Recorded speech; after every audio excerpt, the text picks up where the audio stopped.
Hey there, welcome to Broderos. Tonight, we've got hours of chilling horror stories combined with soothing rain sounds to help you relax and sleep. Before you drift off, leave a comment below and let us know where you're listening from and what time it is. And don't forget to hit that like button and subscribe right away. If you end up not enjoying it, you can always take it back later. Get cozy and let the fear take over. It was a calm evening when he showed up. The kind of night where the city hummed quietly beneath the surface, where you could hear the distant honking of horns and the soft chatter of people in their homes, but nothing that felt like a disturbance. I had just finished dinner with my girlfriend, Anna, and we were sitting on the couch, winding down after a long workday. The apartment was cozy, small, nothing extravagant. The kind of place that felt like a refuge from the world. We had been living here for a few months now, and though I had grown used to the familiar creaks of the floorboards and the sounds of the city outside, tonight felt different. There was a slight chill in the air, one of those rare, crisp moments when you felt the seasons changing. The windows were cracked open, and a light breeze fluttered the curtains. The evening was peaceful until we heard the knock. At first, I thought it might be a mistake. Maybe someone at the wrong door? But then there was another knock, and this one was louder, more insistent. Anna raised an eyebrow at me, her face a mixture of curiosity and mild annoyance. "Expecting someone?" she asked. "No," I replied, standing up. "Not at all." I walked to the door, my footsteps muffled on the carpet. My hand hovered over the handle, hesitant for a moment. Something about this felt off. I couldn't explain why.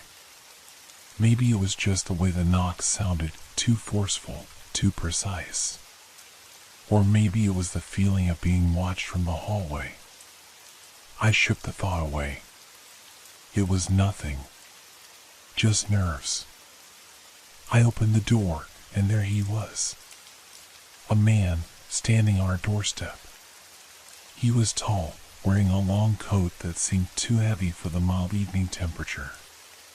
His face was partially obscured by the collar of his coat, but his eyes, dark and piercing, looked straight through me. He didn't speak at first, just stood there, silent, his hands clutching something small wrapped in cloth. "Can I help you?" I asked, trying to keep my voice steady. The man's gaze flickered over my shoulder, and then he spoke, his voice low and gravelly. "I'm sorry to bother you. I was hoping to find a place to rest for the night." I frowned, unsure how to respond. We weren't the kind of people to invite strangers in, especially not at this hour. But something about him seemed different. His eyes were unsettling, like he was carrying the weight of something much darker than the usual stories you hear of people needing a place to crash. "Do you have a place to stay?" I asked cautiously. He shook his head. "I've been traveling for days, and I didn't think it would be this difficult to find a place to stay." There was an almost imperceptible pause. "I don't mean to trouble you, but I have nowhere else to go." I glanced back at Anna, who had gotten up from the couch. Her expression was hard to read, uncertain but polite. "Maybe we should just let him in for the night," Anna said softly, though I could hear the hint of hesitation in her voice. "It's the right thing to do." I looked back at the man, his face unreadable.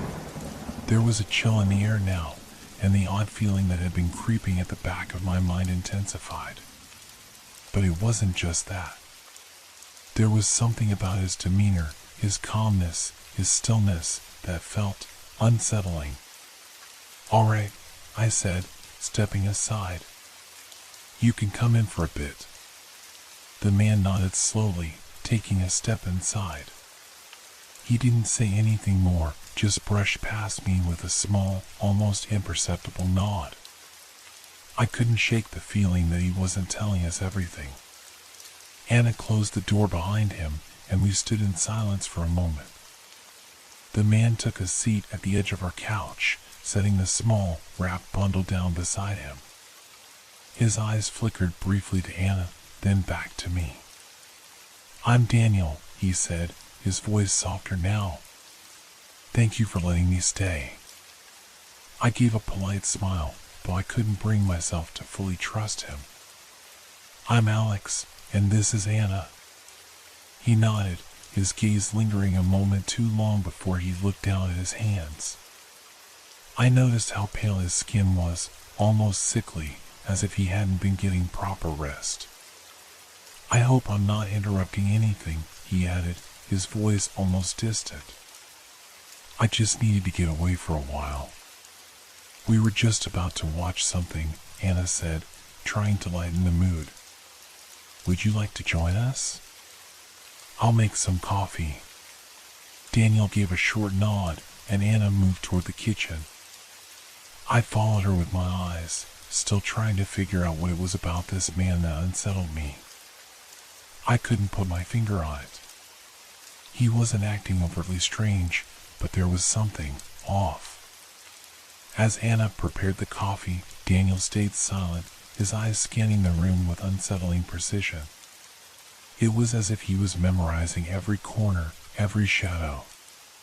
And then, without warning, he spoke. "I've seen things," he said, his voice barely above a whisper, "things you wouldn't believe." I froze. "What do you mean?" I asked, trying to keep the unease from creeping into my voice. Daniel's eyes locked onto mine, a deep, unnerving intensity in them. "I've seen things in the dark, things that shouldn't be possible." He paused, as if weighing his next words carefully. "And they don't forget. They never forget." I glanced over at Anna, who had stopped moving in the kitchen. Her face was pale, a slight frown furrowing her brow. "What are you talking about?" she asked, her voice suddenly edged with concern. Daniel didn't respond immediately. Instead, he shifted in his seat, reaching for the bundle he had brought with him. He unwrapped it slowly, revealing a small, worn-out book, its cover tattered and stained. "This book," Daniel said, his voice cold, "is why they're following me." A chill ran down my spine. This was no ordinary visitor. The unease that had started as a nagging feeling now turned into something more tangible. Something darker. The silence in the room stretched, heavy and thick. Anna was standing in the kitchen, her hands frozen around the handle of the coffee pot. I could see her eyes in the reflection of the window, wide and uncertain. I didn't blame her. I wasn't sure what to think either. Daniel's words hung in the air like a suffocating fog. The book he held was old, too old. The leather cover looked like it had been through hell and back, the corners worn down and darkened with age. There was something unsettling about the way he held it, like it was both a treasure and a burden. "What's in the book?" I asked, my voice barely a whisper. My throat felt tight, and I could feel my heart racing in my chest. I had no idea why I felt so tense, but I couldn't deny the growing sense of dread that seemed to seep from the very air around us. Daniel didn't respond right away. Instead, he stared down at the book in his hands, his fingers tracing the edges of the worn pages. He looked almost reverent, as if the book were a sacred object, something far beyond its appearance. "It's a record," Daniel finally said, his voice quiet but steady. "A record of things that happened. Things that shouldn't have happened." He paused, as if considering his next words carefully. "Things that can't be forgotten." Anna and I exchanged a glance. I could see her trembling slightly, though she was trying her best to hide it. She didn't speak, but her silence was enough. I knew she was just as on edge as I was. I don't understand, I said, trying to steady my breath.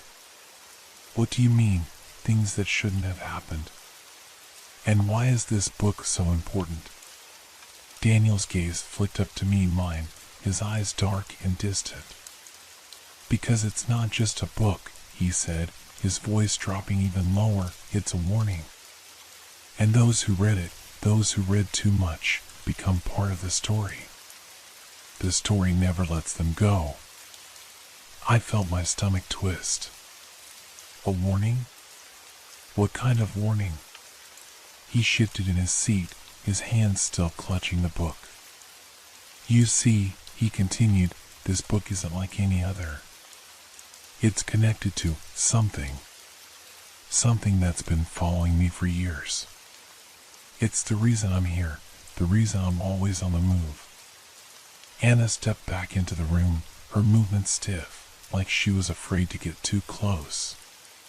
She placed the coffee cup down on the table, but I could tell her mind wasn't on the drink. She was watching Daniel, watching the book, her eyes narrowing. You're saying this book is cursed? She asked, her voice sharp, but there was fear behind her words. Daniel hesitated for a moment, then nodded. Cursed, haunted, maybe even worse. I don't know. But I do know that whoever reads it, whoever lets it into their life, they become part of something much bigger than they can understand. And once it's in your life, it never leaves. His words sent a shiver down my spine, and I felt my skin go cold. I couldn't quite wrap my head around what he was saying. Was he speaking metaphorically? Or was this something deeper? Something darker? I don't believe in curses, I said, trying to sound confident, but even to my own ears, my voice shook. People talk about that kind of stuff all the time. It's just superstition. Daniel didn't respond right away. He just stared at me with those dark, knowing eyes. His lips twitched as if he were about to say something, but instead, he turned his attention back to the book. You wouldn't believe it, even if you saw it with your own eyes, he said, almost to himself. That's the thing about this story, it doesn't make sense. It twists everything. It bends reality until you don't know what's real anymore. I felt my heart beat faster. What did he mean by that? Twists reality? There was a pause. In the silence, I could hear the faint ticking of the clock on the wall, the sound of my own breath in the room. The tension was unbearable. Then, suddenly, Daniel spoke again. I need to tell you something, he said, his voice steady but dark. Something that happened to me, something that led me here. I could feel the air grow even heavier as he began. It started years ago, when I first came across the book. I was just like you, thinking it was some strange collection of stories. But then the things started happening. It was subtle at first. A shadow out of the corner of my eye. A whisper when no one was around. At night, when I would sleep, I'd feel a presence in the room with me. Always watching. He stopped, his hands gripping the edges of the book tightly, as if it were the only thing keeping him grounded. I thought I was going crazy at first. But then it got worse. People started to disappear. People who had been close to me, people who I trusted. And every time, I'd find myself being pulled back to that book. It's like it was calling me to uncover more, to read more. I could feel my blood run cold. My mind raced as I tried to make sense of what he was saying. People disappearing? The book calling him? Was this real? You're saying people are dead because of this? I asked, my voice trembling. Daniel didn't answer immediately. He just looked at me, as if he were waiting for me to understand the gravity of what he was saying. Finally, he nodded. "It's not just death," he said softly. "It's worse than that. You'll understand soon enough. The longer the book stays with you, the closer the things that it get. And then they start taking what's yours." A horrible silence stretched between us. I wanted to say something, anything, to make sense of this madness, but my mind was overwhelmed with the image of the book, the presence of Daniel, and the cold, unsettling atmosphere in the room.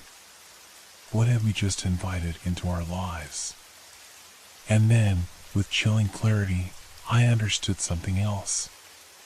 The knocking sound, the strange feeling I had when I opened the door, it wasn't the first time I'd felt it. Something had been following us long before Daniel came to our doorstep. The air in the room shifted, thickening as Daniel's words settled like dust in the corners of my mind. I could feel the weight of the silence pressing down on us, and with it, a creeping sense of unease that curled around my thoughts, squeezing them tight. I glanced at Anna. She was still standing by the table, her fingers lightly tracing the rim of the coffee cup, but her eyes were wide and distant, lost somewhere between disbelief and fear. I could see the pulse in her neck quicken, her chest rising and falling unevenly as if she couldn't catch her breath. I wanted to tell her to relax, to brush off Daniel's warnings as nothing more than paranoia, but something in the air told me that wasn't an option. It felt as though we were not alone anymore, like there was something hidden just behind the walls of the room, something that had been waiting for us. My heart began to race again, and I shifted uncomfortably in my seat. Daniel's eyes never left me. His face was pale, his lips tight with some hidden resolve, but there was a flicker of something else in his expression. Fear. He was afraid, and for some reason, that made the air around me even heavier. "The presence," Daniel said softly, as though speaking the words aloud might make them more real. "It's always there, even when you can't see it. Always watching, always waiting." I couldn't stop the shiver that ran down my spine. "What do you mean, watching?" I asked, my voice suddenly sounding much smaller than I intended. Daniel didn't answer at first. His eyes darted to the shadows at the edge of the room, like he was trying to keep them in his line of sight. The room seemed to grow colder, even though the heater hummed quietly in the corner. I could almost hear the whisper of something moving, just on the edge of perception. "At first," he continued, his voice quieter now, "you won't notice it. You'll think you're just imagining things. The book, it makes you doubt your own mind. The things you see, the things you hear, sometimes you'll start questioning if they're real." He paused and wiped his forehead with the back of his hand, as though the memories were too heavy to carry. "But then it gets worse," he said, his tone low, as if speaking any louder might bring the thing he feared closer. "You start seeing it. The shadows that move when they shouldn't. The whispers when you're alone. The cold breath on the back of your neck, like someone standing right behind you." Anna looked like she was going to speak, but the words caught in her throat. I could feel the tension rising in the room like a storm on the horizon. I swallowed hard and leaned forward, my own curiosity and fear warring inside me. Is it like a ghost?" I asked, barely able to force the words out. "Some kind of spirit?" Daniel shook his head slowly, his eyes darkening.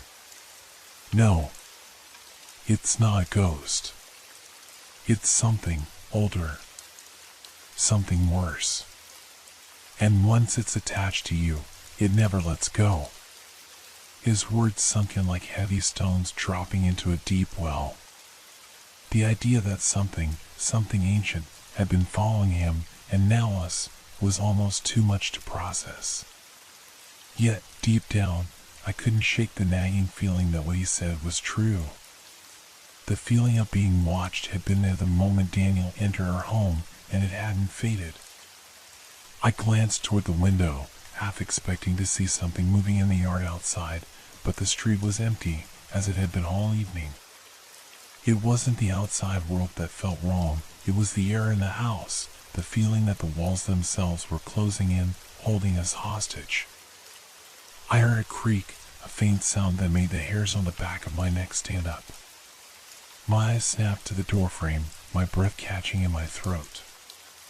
Anna's expression mirrored mine as we both turned to look. There was no one there. Just the empty hallway beyond the living room, dark and still. Daniel's eyes followed our gaze, but he didn't flinch. Instead, he nodded as though he'd been expecting it.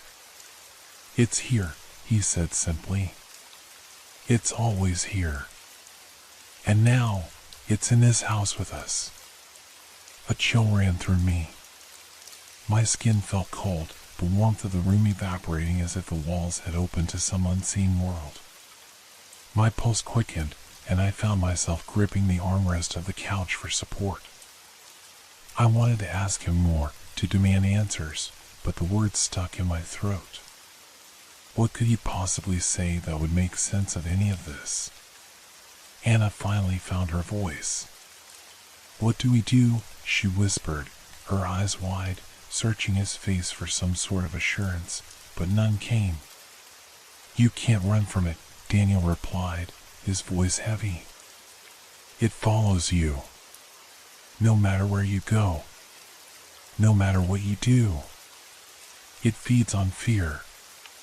And the more you're afraid, the stronger it gets." My heart raced in my chest. I could hear the sound of my own breath, shallow and rapid, as if I were suffocating. I looked around the room again, but there was no sign of anything unusual. Just the usual clutter, old books stacked on the table, a couple of glasses left behind from earlier, the dim light casting long shadows across the floor. And yet, something felt wrong. So wrong. Suddenly, there was a sound, soft at first, like the distant scratching of something against the wood. My body tensed, and I turned quickly, looking for the source, but there was nothing. Then it came again, louder this time. The unmistakable sound of something dragging across the floor. It was coming from the hallway. My breath caught in my throat. I shot a glance at Anna, but she was staring at the door, her face pale and wide-eyed. "It's real," she whispered, barely audible. I stood, my legs shaky beneath me. I couldn't think straight. My mind was screaming for me to run, to get out of the house, but my feet were rooted to the spot. I could hear the sound growing louder, closer. And then it stopped. Complete silence. I looked back at Daniel, his face grim, as if he had been through this too many times to be surprised. He didn't say anything. He didn't need to. The look in his eyes said it all. We were no longer in control. The presence was here, and we were its next victims. I felt frozen in place, like my feet had been cemented to the floor. The air around me had thickened again, as if the very oxygen was being drained from the room. Anna was still standing there, her eyes fixed on the hallway, her lips parted slightly, as if she were trying to speak but couldn't find the words. I dared not look back toward the door. I couldn't. I knew if I did, something would be standing there, just out of sight, waiting for me to acknowledge it. I swallowed, forcing myself to take a shallow breath. Daniel stood, too, though he didn't make any move to approach the hallway. He merely stared ahead, his gaze distant, almost vacant. His body was tense, like a wire stretched to its breaking point. I could hear the faint scratching again, but it wasn't coming from the hallway anymore. Now it was closer. Much closer. I forced myself to look toward Anna. "We need to leave," I whispered, my voice almost a tremor. "Now." She didn't respond right away. Her gaze flickered nervously toward the door and then back to me, her pupils dilated with terror. There was a moment where it seemed like she was contemplating running, but then her shoulders slumped and I saw the realization settle in. "We can't," she said quietly, her voice barely above a whisper. "It's here. It's already in the house." I looked back at Daniel, searching for some kind of reassurance, but he wasn't looking at me anymore. His focus was entirely on the hallway, as though something unseen was lurking just beyond the walls. The sound was growing louder now, unmistakable, like the dragging of heavy chains or something scratching against the floor. It sounded as though whatever it was coming closer. I instinctively took a step toward Hannah, placing myself between her and the hallway. The sensation of being watched was suffocating, as though the walls were closing in on us, drawing tighter with every passing second. I felt a cold sweat breaking out across my back, my pulse pounding in my ears. "Daniel, what do we do?" I finally managed to say, my voice a strained whisper. I couldn't keep the panic from creeping into my words. Daniel turned slowly, his face pale, his eyes wide and haunted. His mouth opened as though he was about to speak, but no words came out. For a moment, he seemed lost, like he was trying to remember something, or perhaps waiting for the right moment to say it. The scratching sound had stopped, and now there was only silence. But that silence was oppressive. It filled every corner of the room, making it impossible to think clearly. Anna looked at Daniel with pleading eyes. "What do we do now?" For a long moment, there was no response. Then, Daniel finally spoke, his voice low and shaky, like the words themselves were afraid to escape. "It's too late," he said, his eyes fixed on something I couldn't see. "There's no escaping it. Once it's in, there's no way out." His words sent a chill through me. I wanted to deny it. I wanted to scream that there was a way out, that we could leave, we could get help, we could fight back. But deep down, a part of me knew he was right. I could feel it, an overwhelming, undeniable presence in the house with us. Something ancient. Something wrong. Suddenly, I heard a soft thump, a dull, muffled noise coming from the far end of the hallway. I jerked my head toward the sound, heart racing. "Did you hear that?" Anna asked, her voice trembling, but there was something almost hollow in it, like she wasn't even sure she was speaking aloud. I nodded quickly, too afraid to say anything. My eyes darted toward the door. It was still closed, but I could feel that something was there. Something was moving, just on the other side. "Daniel," I said, my voice suddenly urgent. "Tell us what to do. Tell us how to stop it." Daniel took a deep breath, as if steeling himself for something. He looked at both of us, his eyes locking with mine, then Anna's. "The book," he said finally. "We have to burn it. We have to destroy it." I felt a wave of confusion wash over me. "The book?" I repeated, my voice rising in disbelief. "But we don't have it." It doesn't matter," Daniel interrupted quickly. "The book is not what you think it is.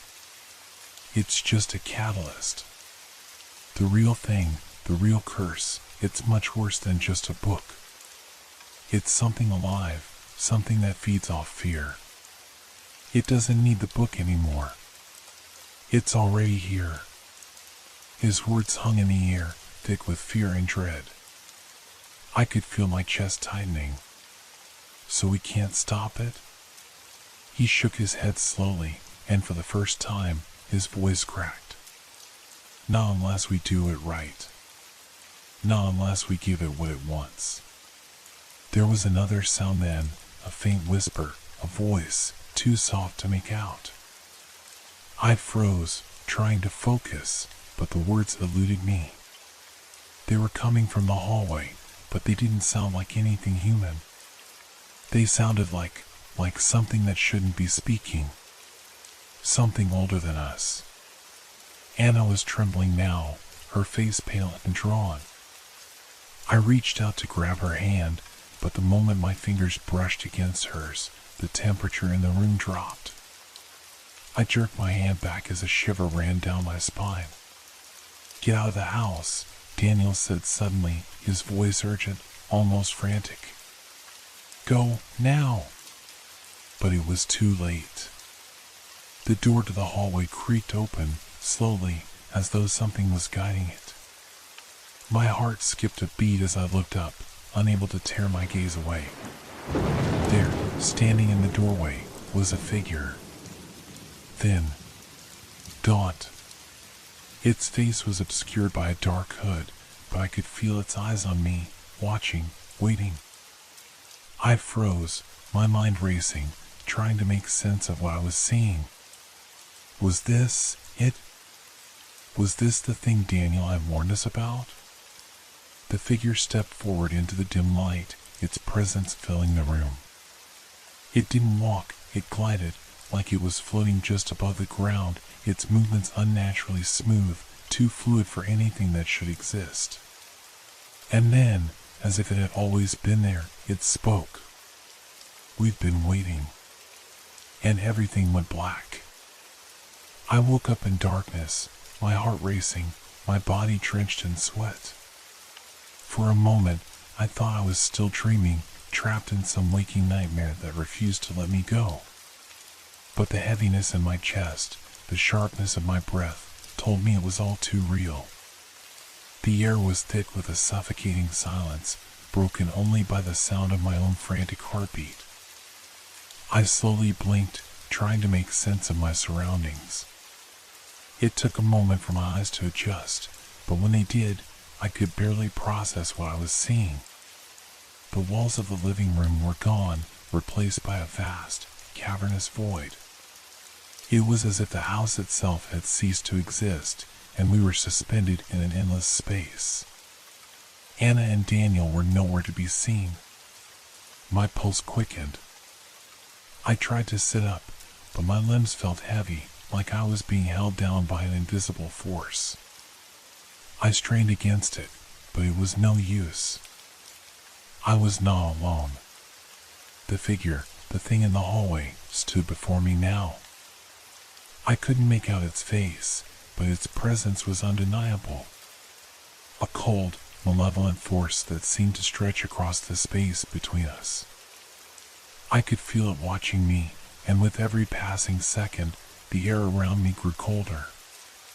It didn't speak at first. Instead, it reached out, its long, skeletal hand hovering just above my face. I could feel the energy in the room shift, like the very air had thickened to the point where it was almost impossible to breathe. "You have brought it to us," it said, its voice low and rasping. "And now you must pay the price."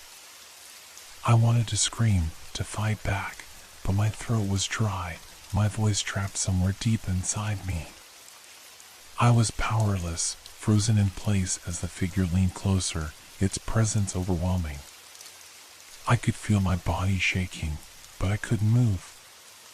The fear, it continued, its voice now a distorted whisper, like 100 voices speaking at once. "It is what we feed on. You have brought us your terror, your doubt, your despair." I tried to speak, but no words came out. The weight of its gaze seemed to press down on me, suffocating me in the silence. The figure began to fade, its form dissolving into the shadows, but its voice remained echoing in the empty space. "You will never escape us." Suddenly, I was jerked awake. My eyes shot open, and I found myself lying back in the living room of the house, the walls restored to their familiar, mundane shapes. My body was still shaking, my mind a blur of confusion. Anna and Daniel were sitting nearby, both of them staring at me with wide eyes, their expressions a mixture of concern and fear. They seemed different somehow. The atmosphere in the room felt wrong, like something had shifted while I was unconscious. I sat up quickly, my hands trembling. "What happened?" I asked, my voice shaky. "Where did it go? Where is it?" Anna glanced at Daniel, her eyes filled with a terror I hadn't seen before. We don't know. You were unconscious for so long. We tried to wake you up, but it wouldn't let us." Daniel was silent for a moment, his eyes clouded with some unspoken fear. Finally, he spoke, his voice strained. "It's not gone. It's still here, with us." I stood up, my legs unsteady. The air around me still felt thick, heavy with an unexplainable pressure. I could almost hear the thing's voice in my head, like a distant echo that refused to fade away. "What do we do now?" I asked, my voice barely above a whisper. Daniel took a step back, his gaze distant. "There's nothing we can do. We're trapped. It knows us now, and it will never leave." My mind reeled as I tried to process his words. We were trapped, but we hadn't done anything. We hadn't even known what we were dealing with until it was too late. Anna's voice broke through my thoughts. "There has to be a way," she said, her voice shaking but determined. "We can't just give up. We have to fight back." But even as she spoke, I felt the presence again, pressing down on me, wrapping around me like an unseen force. It was everywhere, and no matter how hard I tried to fight it, it wouldn't let go. "I think it's too late," Daniel murmured, his voice distant, as if he had already accepted the inevitable. "We can't outrun this. We can't escape it. It's part of us now." The weight of his words hit me like a physical blow. I wanted to argue, to deny it, but deep down, I knew he was right. Whatever this thing was, it had already claimed us. We were its prey, and there was no escaping it. I could feel my mind unraveling, the panic rising once more as I struggled to find a way out. But it was futile. We were stuck in this place, in this twisted reality, and there was nothing we could do to change it. Anna suddenly grabbed my arm, her grip tight, almost desperate. "We have to try something. Anything. There has to be something we can do." But I didn't answer. I didn't know what to say. I couldn't think clearly. All I could hear was the sound of its voice in my head, whispering its promises, its threats, like a dark lullaby. And then, just as I thought I might lose myself to the madness, the door to the hallway creaked open again. But this time, no one came through. The hallway was empty. And yet, I knew, somewhere deep inside, that it was still there. Watching us. Waiting. The price of fear was not just survival. It was something much worse. The price of fear was becoming it.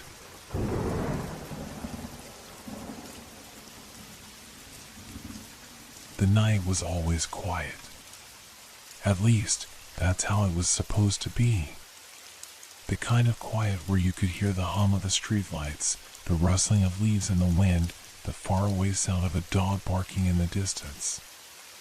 A normal, peaceful night in a neighborhood that had been known for being calm, almost too calm. But something had changed. I remember the first time I heard about it. It was just a whisper, a rumor among the locals. "Did you hear?" Another one went missing. At first, I thought it was just another urban legend, something to pass the time during one of those lazy evenings at the coffee shop. But then, another person vanished. And another. And another. Each one disappearing without a trace. No signs of a struggle, no clues left behind, just emptiness. I'm Ava Hayes, a journalist by profession. A skeptic by nature. I didn't believe in ghost stories or creepy tales about things that lurked in the dark. But I had to admit, the number of disappearances had begun to gnaw at me. My curiosity, my need for answers, was too strong. So I decided to investigate. The authorities weren't doing enough. No one else seemed willing to dive deeper, but I couldn't let it go. I couldn't shake the feeling that something wasn't right. Something beyond the usual crime, something darker. I started by visiting the neighborhoods where the incidents had occurred. Each place felt the same. Familiar, normal, almost mundane. The houses stood silently under the dim glow of streetlights, their windows like dark, unblinking eyes watching the world. The kind of place you could forget you were even in. But as I walked the streets, I couldn't help but feel like I was being watched. It was a strange sensation, a cold chill creeping up my spine as I glanced over my shoulder, half expecting someone, or something, to be standing there. My first real clue came from an old woman who lived in one of the houses on the edge of town. She had seen things, she said. Things that didn't make sense. "There's something wrong with this place," she whispered when I approached her for an interview. Her hands trembled as she spoke, eyes darting around like she was afraid to be overheard. "I've seen shadows in the corners of my house, things moving when there's no one there. People, good people, disappear, and no one says anything." Her words were unsettling, but I pushed forward. I had to. There was too much at stake. Too many questions. "Have you seen anything unusual recently?" I asked, trying to keep my voice steady. She hesitated, then leaned closer, her breath heavy with the weight of years. "It's in the air, girl. Can't you feel it? The darkness. It's thick around here. Like a blanket. It smothers everything good." I couldn't make sense of what she was saying. Shadows? Darkness? It was nonsense, wasn't it? But there was a truth in her eyes, a fear I couldn't ignore. I knew then that something was off, and I was going to find out what. Later that night, I reviewed my notes at my desk, my mind racing. The woman's cryptic words gnawed at me, and I couldn't shake the feeling that they were more than just ramblings of an old, frightened woman. I had to get to the bottom of this, no matter what. As I reviewed the details of the disappearances, timing, locations, anything that might connect them, my phone rang. The caller ID was blocked. I answered it without hesitation. Ava Hayes, the voice on the other end said, gravelly and distorted, like it was being filtered through a bad connection. "Stop asking questions. You won't like the answers." My breath caught in my throat, my fingers frozen on the desk. I didn't respond, not knowing what to say. The voice continued. "You're getting too close. This isn't your story. Let it go." Before I could answer, the line went dead. My heart hammered in my chest. Who was that? Why would they warn me? I stood up, pacing back and forth in my small apartment, trying to gather my thoughts. This was it. Someone, something, didn't want me to dig any deeper. But I couldn't stop now. There was too much at stake. I spent the next few days digging into the history of the neighborhood, looking for any link that might explain the disappearances. There were no obvious patterns, no clear connections between the victims. But then I stumbled upon something strange. An old newspaper article buried in the archives. It was dated 10 years ago, but it caught my attention. Local woman found dead after mysterious disappearance. The article was short, only a few lines. It didn't provide much detail, but it mentioned a woman named Carol Brisby.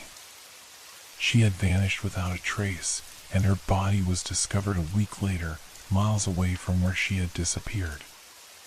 The strange part? No one knew how she had gotten there. No one knew what had happened to her. The more I read, the more it felt like there was something sinister lurking beneath the surface of the quiet town I thought I knew. What was really happening here? What was hiding in the dark? I couldn't shake the feeling that I was being watched. That someone, or something, was always just behind me, waiting for the right moment to strike. The more I investigated, the more I realized something terrifying. The shadows were real. And they weren't just lurking in the corners of rooms. They were waiting. And so was I. The days blurred together as I threw myself deeper into the investigation. Each new lead felt like it was pushing me further down a dark tunnel, but I couldn't stop. I couldn't let go. The warning on the phone echoed in my mind constantly. Stop asking questions. You won't like the answers. I should have been afraid. I should have turned back, told myself that this wasn't worth it, that some stories were better left untold. But I couldn't. Not after everything I had uncovered. Not after hearing the fear in that old woman's voice. Carol Brisby's death, if that's even what it was, had stayed with me. The more I read, the more I realized how little the authorities had done to investigate her case. There were no follow-ups. No additional details. Just her name, a date, and a short description of how her body was found in a field. I couldn't help but wonder, why had they left it at that? I took a walk that evening, trying to clear my head. The neighborhood seemed quieter than usual. There was no one out on the streets, not a single person walking their dog or sitting on their porch. The world around me seemed to hold its breath. I couldn't shake the feeling that something was off, but I couldn't pinpoint what it was. I passed by the same streetlight where I met that old woman days ago. I found myself staring at the shadow beneath it, watching as it shifted in an eerie way. It was as though the light was bending the shadow, making it look longer, deeper. I rubbed my eyes, hoping to dispel the illusion, but when I opened them again, the shadow was still there, stretching impossibly far. I stopped in my tracks. Something moved in the distance. A figure. Just on the edge of my vision. My heart leapt into my throat as I quickly turned my head, only to find the street empty. I took a deep breath, shaking my head. It was nothing, just my mind playing tricks on me. I had been working too hard. I had been awake for too many nights, staring at the same images, reading the same articles, obsessing over the same details. My mind was starting to fracture. I forced myself to keep walking, but the unease wouldn't leave. It followed me as I made my way back to my apartment, gnawing at me like a persistent itch that wouldn't go away. When I got back to my desk, I tried to push the thoughts out of my mind. I pulled up the file on Carol Brisby again and started searching for anything I might have missed. But nothing new stood out. Not until I stumbled across a small, almost invisible detail at the bottom of the article, last seen near the old factory on Elm Street. I froze. Elm Street. I had heard rumors about that place. The old factory had been abandoned for years, standing there like a monument to a past long forgotten. People had always said it was haunted, that strange things happened around there. But I had never paid any attention to those rumors. I thought they were just stories. Until now, I knew where I had to go next. The factory wasn't far from my apartment, and the thought of walking there alone at night sent a chill down my spine. The streets were eerily quiet, and the dim light from the street lamps seemed to only emphasize the darkness in between. I felt like I was walking through a different world, one that had been twisted and reshaped by forces I couldn't understand. When I finally reached the factory, I stood outside, staring up at the tall, crumbling building. It loomed over me like a ghost, its broken windows staring back at me like hollow eyes. The wind howled through the empty, rusted gates, and I couldn't help but think about the people who had disappeared, how their lives had been swallowed by the very same darkness that now hung heavy around the factory. I stepped inside. The air inside was thick with dust, the floor covered in debris from years of neglect. My flashlight beam sliced through the darkness, revealing broken machinery, old crates, and long-abandoned tools scattered across the floor. There was a strange, musty smell in the air, a mixture of rotting wood and something more metallic, something I couldn't quite identify. And then I heard it. A faint noise. A creak. A footstep, maybe. My heart skipped a beat. I spun around, shining the flashlight in all directions, but there was nothing there. The hairs on the back of my neck stood up. I was being watched. I could feel it. My breath caught in my throat as I moved deeper into the factory, my flashlight flickering with each step. I didn't know what I was looking for. A clue? A sign? Maybe just confirmation that I wasn't going crazy. But the deeper I went, the more I felt like I was descending into something much darker than I had ever anticipated. The further I walked, the more the silence seemed to close in around me, pressing against my ears. It felt like the walls were breathing, shifting in a way that made me doubt my senses. I could hear it now, clearer than before, footsteps. Coming closer. I turned, flashing the light over my shoulder. Nothing. Just the empty, decaying factory, its walls creaking as if they were alive, but no person. No figure. Was I losing my mind? Or was something in here with me? The thought made my stomach churn, but there was no turning back now. I had to know what was hidden in this place. But then, a whisper. Faint, distant, but unmistakable. Ava. My heart dropped into my stomach. I wasn't alone. I swung the flashlight around wildly, but again, nothing. The factory stood still, its darkness pressing in on me like it wanted to swallow me whole. I took a step forward, my breath shallow, every instinct screaming at me to run. But I couldn't. Not yet. Not until I found the truth. I had come too far to turn back now. The whisper hung in the air, thick and heavy, as though it was lingering just outside of my reach. Ava, the name echoed in the dark corners of my mind. I spun around again, but there was nothing, just the decaying walls of the factory, their crumbling structure pressing down on me like some oppressive force. I tried to steady my breathing, clutching the flashlight tighter in my hand, but the faint pulse of panic was already beginning to spread through me. I wasn't alone. The words clung to my thoughts, refusing to let go. Every fiber of my being screamed at me to leave, to run back to the safety of the streets, to escape this suffocating, haunted place. But I couldn't. Not yet. I had to find out what happened to Carol Brisby. I had to find the truth. I moved forward, my footsteps echoing in the silence, the flashlight beam flickering weakly in front of me. I could hear it now, scratching sounds. Soft at first, almost imperceptible, like nails dragging across the concrete. My heart raced, and I fought to keep my feet moving.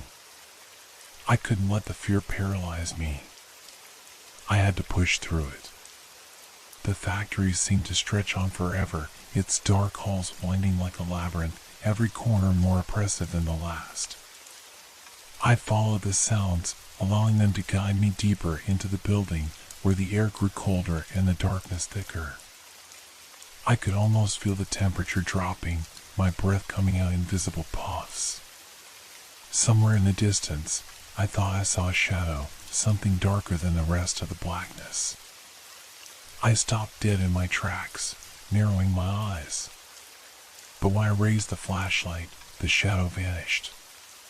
The beam hit empty space, the walls standing silent and motionless in the dim light. I was losing my mind. I took another step, this time more cautiously, as though I could sense the tension growing tighter around me. The walls seemed to close in, their chipped paint and rusted pipes taking on more sinister appearance with each passing moment. The silence became almost unbearable, broken only by the occasional groan of the old factory settling under the weight of years of neglect. And then, I heard it again. A soft creak, followed by a scraping sound. It was close now, almost at my heels. My heartbeat thudded in my chest as I turned around quickly, shining the flashlight into the darkness behind me. The beam danced erratically across the walls, casting grotesque, shifting shadows that seemed to flicker and twist with every movement. But once again, there was nothing there. I exhaled slowly, my nerves on edge. The factory felt alive. Not in the way a building is alive, but in a way that made my skin crawl. It felt as if the walls were breathing with me, pressing closer with every step I took. My mind flashed back to the whisper, the name. My name. Ava. It wasn't the wind. It wasn't my imagination. Someone, or something, was calling me. I had to find it. The source. Whatever was hiding in the depths of this forsaken place. I pressed forward, moving deeper into the shadows. The sound of my footsteps seemed muffled, swallowed by the vast emptiness of the factory. It felt like walking through a dream, a nightmare, where I wasn't sure what was real anymore. Every corner I turned only led to more darkness, more confusion, more fear. Then, I saw it. A door. A small, rusted door set into the wall at the far end of the factory floor. It was different from the others. Unlike the broken windows and shattered walls that had been abandoned years ago, this door looked out of place. Like it had been left undisturbed, waiting for someone to find it. I approached it cautiously, feeling the weight of my own fear pressing against my chest. The door was cold to the touch, the metal chilled by years of disuse. The handle was old, worn, and it creaked loudly as I turned it, but the door opened easily enough. Behind it was another room. Small. Barely large enough for me to stand comfortably. The air in here was thick, stagnant. A layer of dust covered everything, but something else caught my attention. A shape in the corner. I stepped closer, the beam of my flashlight cutting through the darkness. There, on the ground, was a pile of old, yellowed newspapers scattered in disarray. My breath caught in my throat as I bent down to examine them, my fingers brushing against the brittle pages. The headlines blurred in front of me as I read them one by one. Disappearance of Carol Brisby. A missing child. A deadly accident at the factory.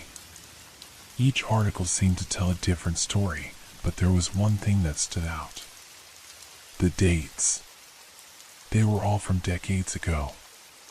The factory had been abandoned years before Carol had gone missing. And yet, the articles all seemed to reference the same place.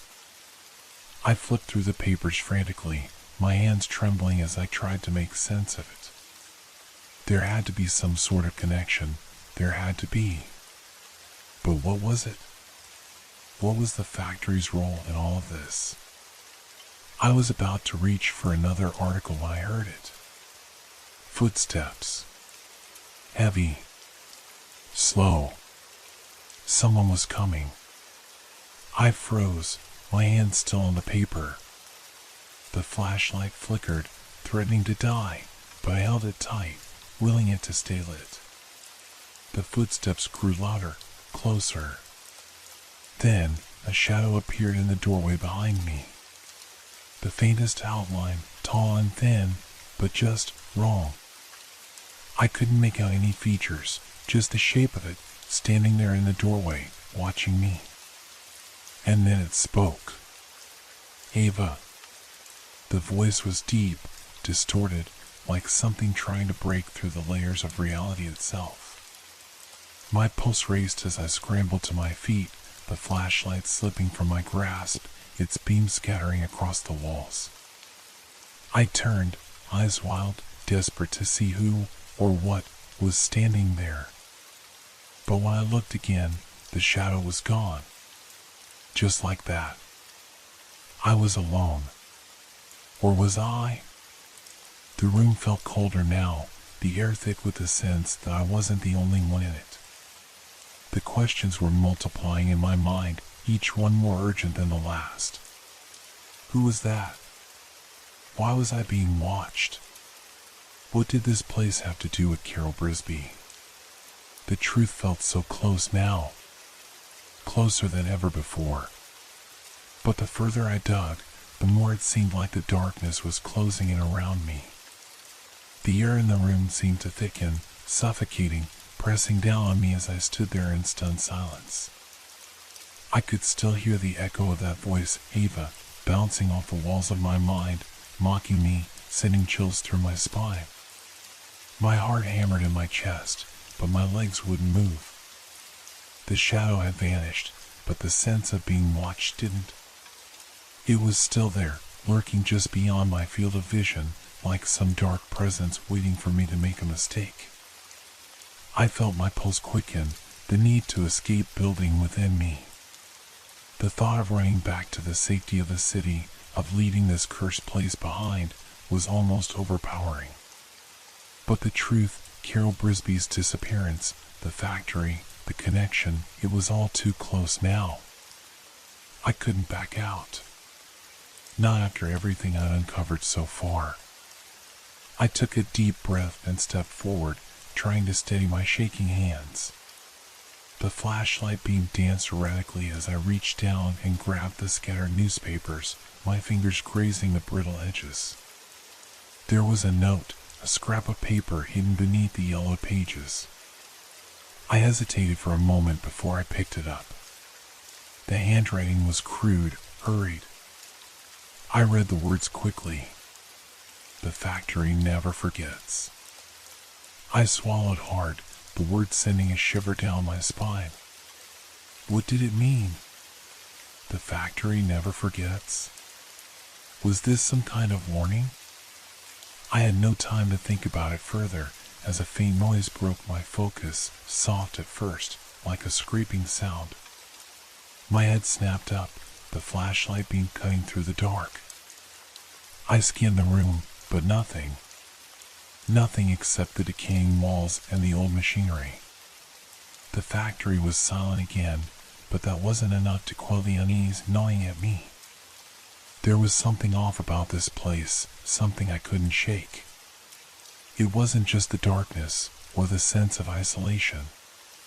It was the way the building seemed to hold secrets, secrets that were far older and far darker than anything I had anticipated. I couldn't help but wonder if this was where it had all started. The factory. Carol's disappearance. The other strange incidents I'd been investigating. They all seemed to circle back here, like the walls themselves had a way of trapping people, drawing them into their twisted web. I forced myself to keep moving, to follow the path I had set. The door to the next room was ajar, just slightly, as if waiting for me. I pushed it open with a creak, the sound too loud in the stillness of the factory.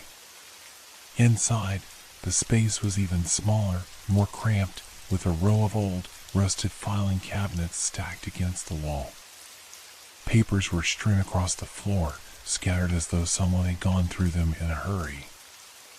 I stepped cautiously into the room, scanning the papers for anything that might give me another clue. But most of the documents were too faded to make out anything meaningful. That was until I found one file that seemed different, thicker, more substantial.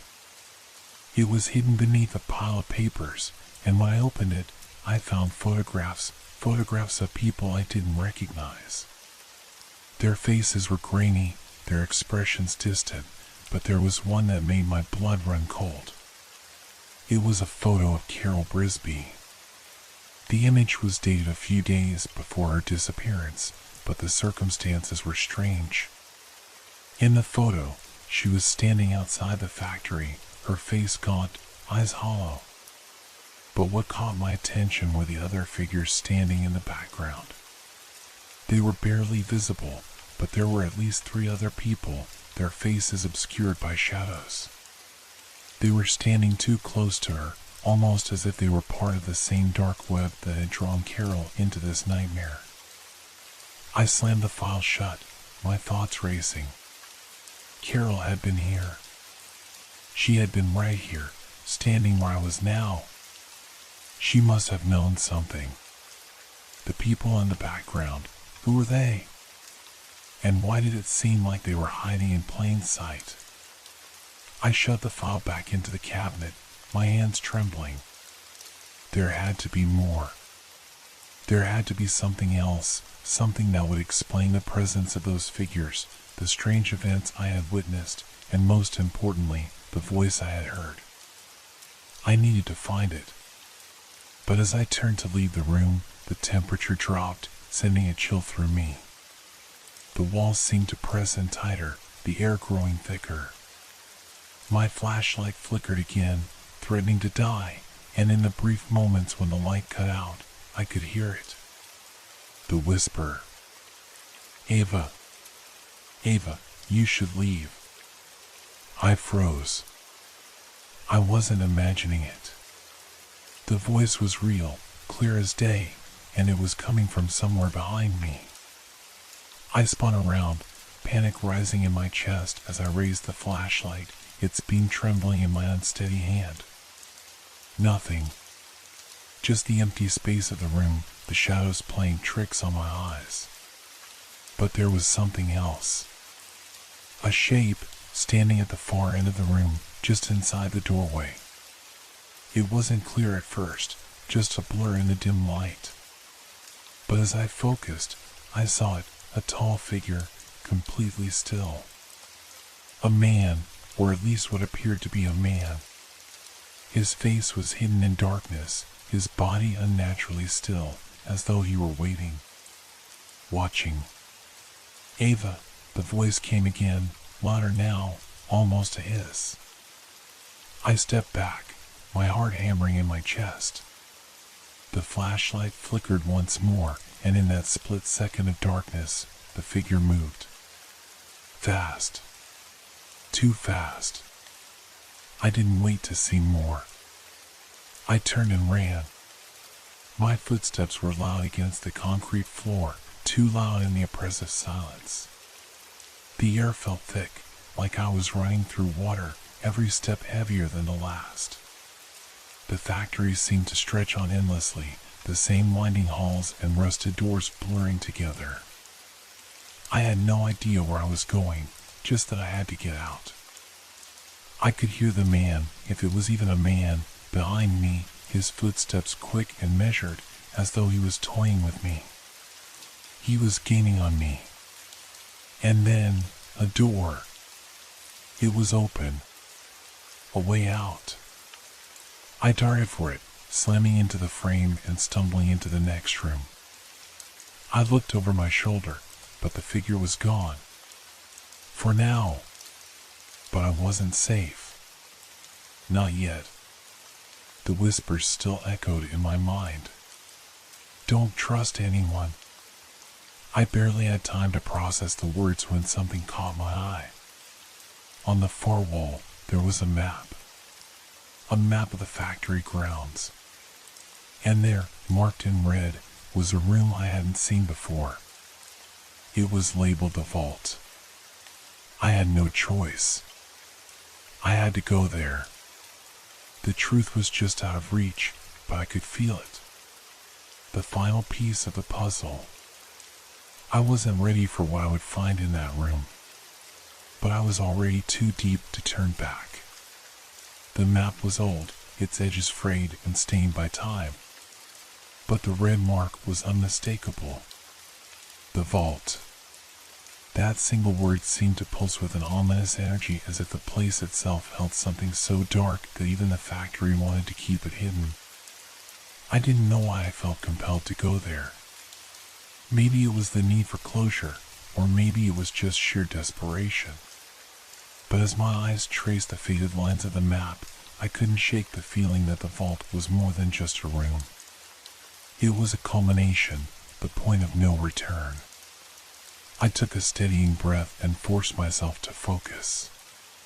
The darkness pressed in on me, suffocating the air, but I kept walking. My flashlight flickered again, threatening to die, but I clutched it tighter, my knuckles turning white. The footsteps behind me had stopped, but the silence was unbearable. The voice, that whisper of Ava, still echoed in my mind, but now I was joined by 1,000 other voices, low, indistinct murmurs, like they were all whispering just out of reach in a language I couldn't understand. As I turned down another long corridor, the temperature dropped, and I could see my breath fogging in the air. It was unnatural, cold enough to bite at my skin, but I pressed on. The vault wasn't far now. The map had been clear on that. It was on the other side of the factory, deep in the heart of the building.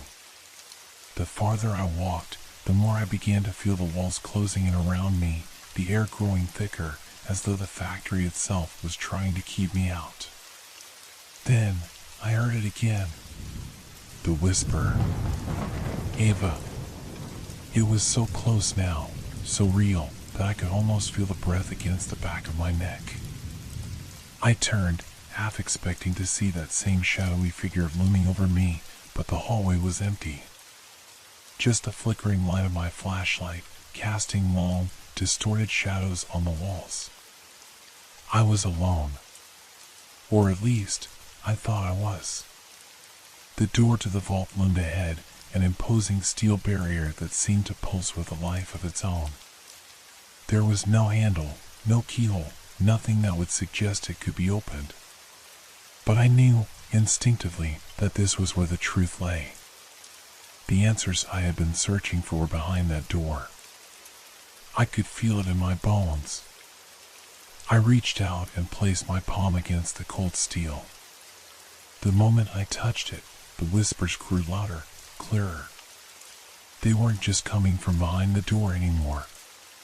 They were all around me, swirling in the air like a storm, pressing in from all directions. My heart raced, and I tried to pull away, but the door seemed to draw me in as if it were magnetized. I didn't know what I was expecting when I pushed harder against the door, but it swung open with a creak, a sound that made my skin crawl. The room beyond was completely dark, pitch black, with no sign of light or escape. I hesitated at the threshold, my flashlight trembling in my hand, but then I heard something.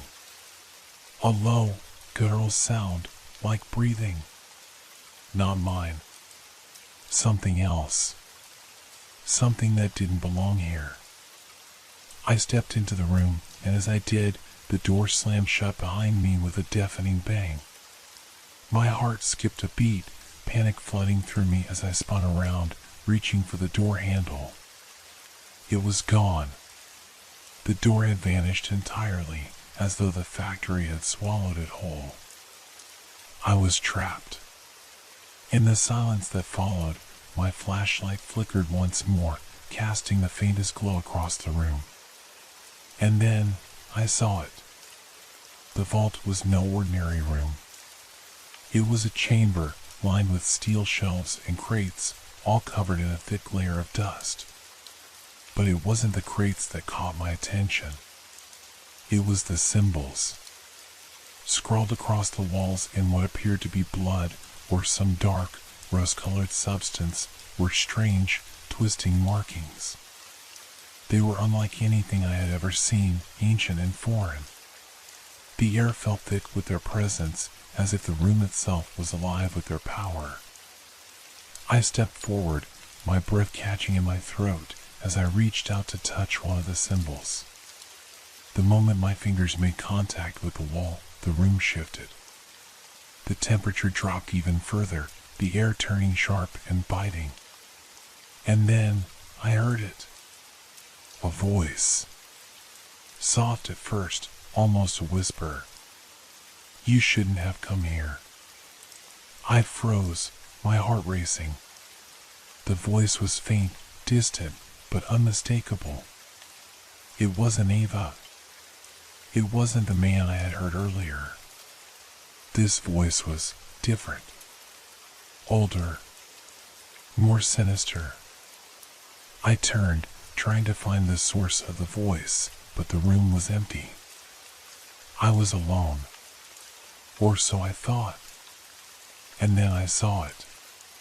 In the far corner of the room, partially obscured by shadows, there was a figure. It was tall, its shape indistinct, but the outline was unmistakable. It was a person, or at least, it looked like a person. But there was something wrong about them. The way they stood, unnaturally still, like a mannequin. The air seemed to vibrate with their presence, the whispers growing louder, almost deafening. I tried to move, to run, but my legs wouldn't respond. It was as if the room itself was holding me in place, trapping me in its cold, suffocating grip. The figure shifted, and suddenly, I could see its face. Or rather, I could see the lack of one. It was a smooth, featureless void, nothing but darkness where a face should be. The voice came again, this time much louder, as if the figure itself was speaking directly into my mind. "You are too late. It's already begun." The words sent a chill down my spine, and I staggered back, my mind reeling. What had begun? What was this place? And why did it feel like I was being pulled into something much bigger than I had ever imagined? The figure took a step toward me, its movements fluid, unnatural. My instinct screamed at me to run, but I couldn't move. The whispers grew louder, now a cacophony of voices, each one distinct, each one desperate, as though they were all trying to warn me or drag me into the darkness. And then I understood. This wasn't just about Carol Brisby. It wasn't just about the disappearances or the strange occurrences. This was something older. Something tied to the very foundation of the factory, something that had been waiting for someone like me to come along to uncover its secrets. I wasn't just investigating a crime. I had stumbled into a nightmare. And there was no turning back now. With a final, deafening scream, the figure lunged at me. The world went black.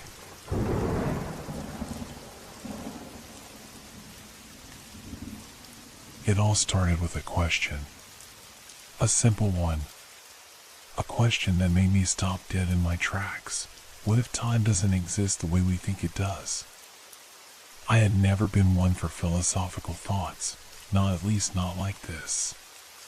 But that question echoed through my mind for days, eating away at me until it consumed every waking moment. The small town I had come to call home was far from ordinary. People whispered about it. Stories passed down through generations. And everyone who came here, sooner or later, felt it, the zone.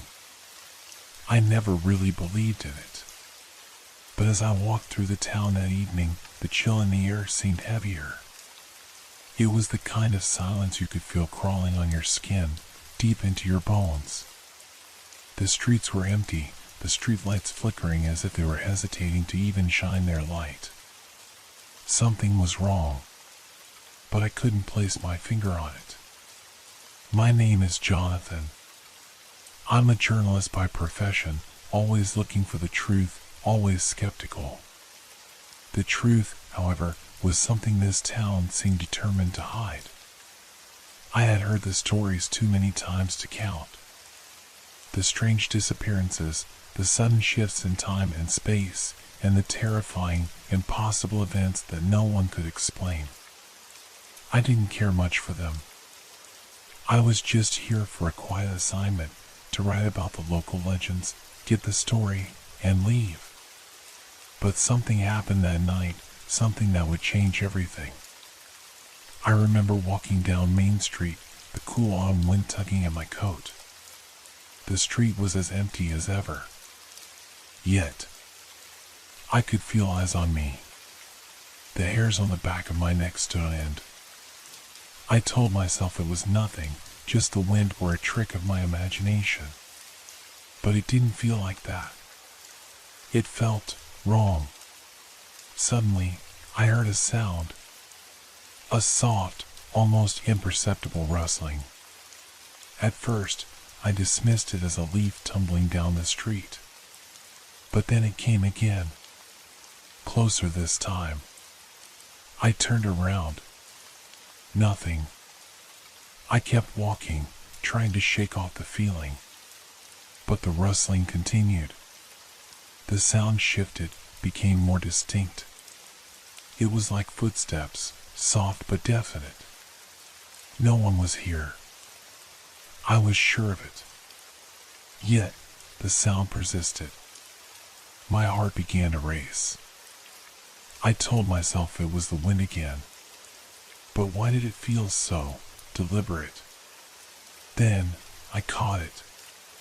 A faint smell in the air. It wasn't unpleasant, but it was strange, like damp earth, but mixed with something sweeter, almost metallic. I froze. I couldn't tell if it was my mind playing tricks on me or if something was truly out of place. I turned my head to glance around the corner. Nothing. But the feeling, the sense that something was just beyond my sight, was overwhelming. The smell was stronger now, clinging to the air. The rustling seemed louder. It was behind me, just out of sight. My pace quickened, my breath coming in short, shallow gasps. I reached the old bookstore on the corner, hoping to lose whatever it was that was following me, but as I rounded the corner, the silence was oppressive. Too quiet. The door to the bookstore creaked open with a slow, mournful sound. I could feel my pulse thumping in my throat as I stepped inside. The dim light of the shop gave everything an eerie glow. My eyes skimmed the rows of books, but I couldn't focus on them. The air felt thick. Stale. Something was wrong. It was then I noticed it. A figure standing at the far end of the room. I hadn't seen it before, yet it felt familiar. The figure stood still, facing the shelves, not moving. I couldn't make out the details. The shadows seemed to swallow them whole. My feet moved on their own, despite the terror building inside me. I took one cautious step forward. Another. I couldn't stop myself. Something was pulling me toward it. And then, as if it had sensed me, the figure turned. I couldn't breathe. It had no face, just an empty void where its features should have been. The figure's eyes, if they could be called that, were nothing but dark hollows. The room grew colder, the air pressing against my chest. It opened its mouth. No sound, just a sense of hunger. I stumbled back, my mind racing. Was I seeing this? I blinked. The figure was gone. Just gone. I couldn't explain it. Had I imagined it? Was it part of the legend? Or had I truly seen something beyond my comprehension? I didn't know, but I needed answers, and I was afraid of what I might find. I left the bookstore, the echoes of my footsteps the only thing keeping me grounded. But as I walked down the street, I could feel it again, that sensation. Something was watching me. Something wasn't right. The town wasn't what it seemed. And the zone, whatever it was real. I had to know more. I couldn't shake off what had happened. My mind wouldn't stop replaying the moment in the bookstore, that figure. But what unsettled me more than the figure itself was the realization that I had seen something that shouldn't exist, something that defied all logic. A shadow without form. Eyes that weren't eyes. A mouth that couldn't make sound. I could still feel the cold in my bones, the unnatural chill that followed me out of that store, even as the night air warmed with the glow of distant streetlights. I tried to convince myself it had been a trick of the mind. Maybe it was exhaustion. After all, I'd been chasing down leads for days, studying the stories, and diving deeper into the town's history.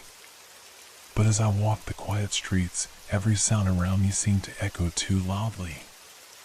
The rustle of the leaves, the scrape of my shoes against the pavement, the faint creak of the old lamp post swaying in the wind. Everything felt amplified. I reached the inn where I was staying. The door creaked open, and I stepped into the dimly lit lobby. Mrs. Dalloway, the elderly woman who ran the place, was behind the desk, knitting absent-mindedly. Her eyes didn't leave her work as I approached, but I could feel her gaze, or what was left of it. She didn't speak at first, but I could sense something about her changed when I came in. "How was your day, Mr. Jonathan?" Her voice cracked like dry wood. I forced a smile, trying to sound casual.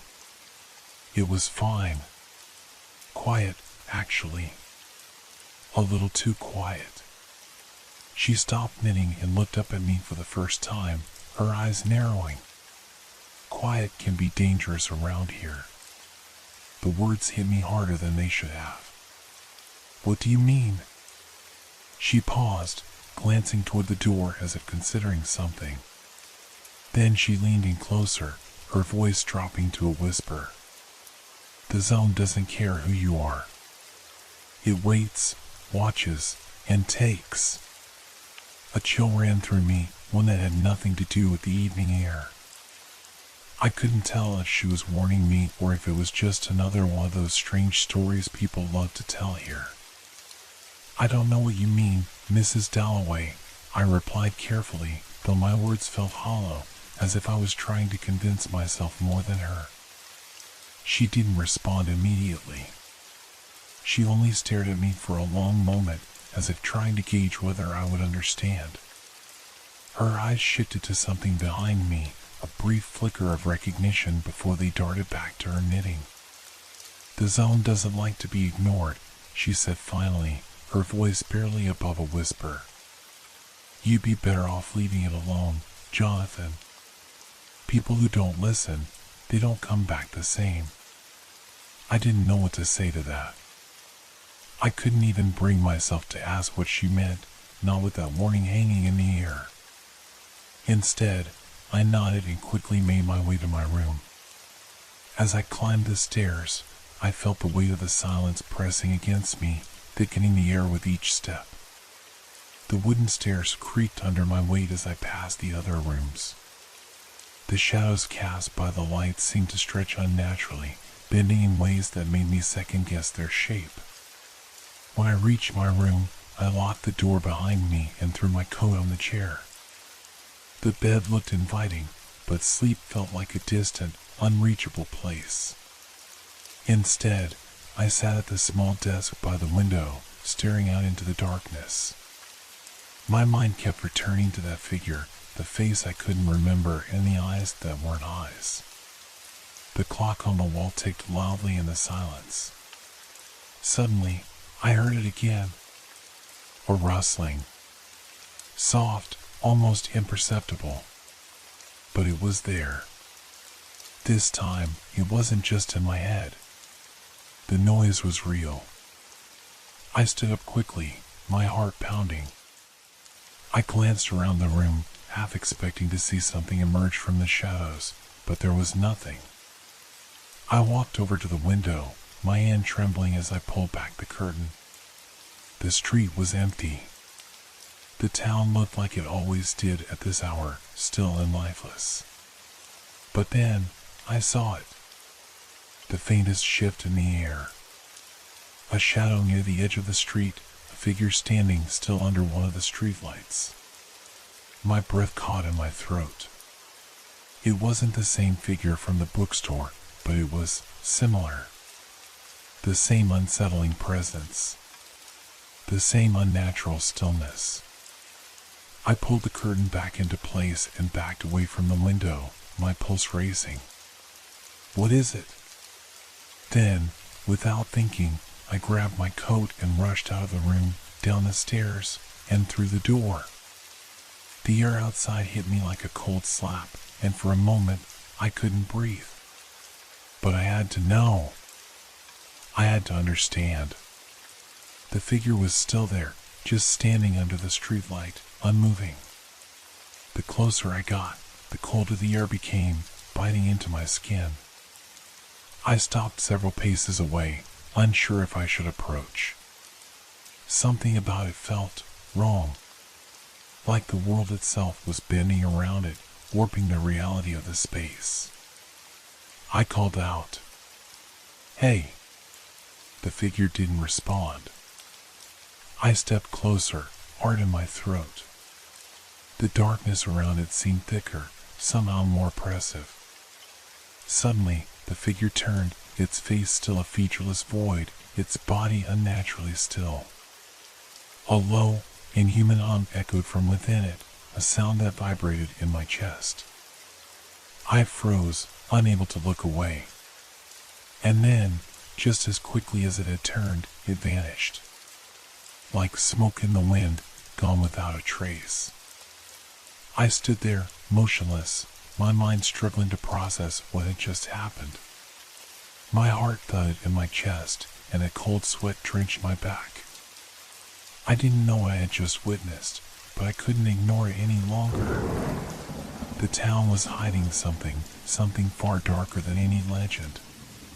The zone was real. And whatever it was, it had noticed me.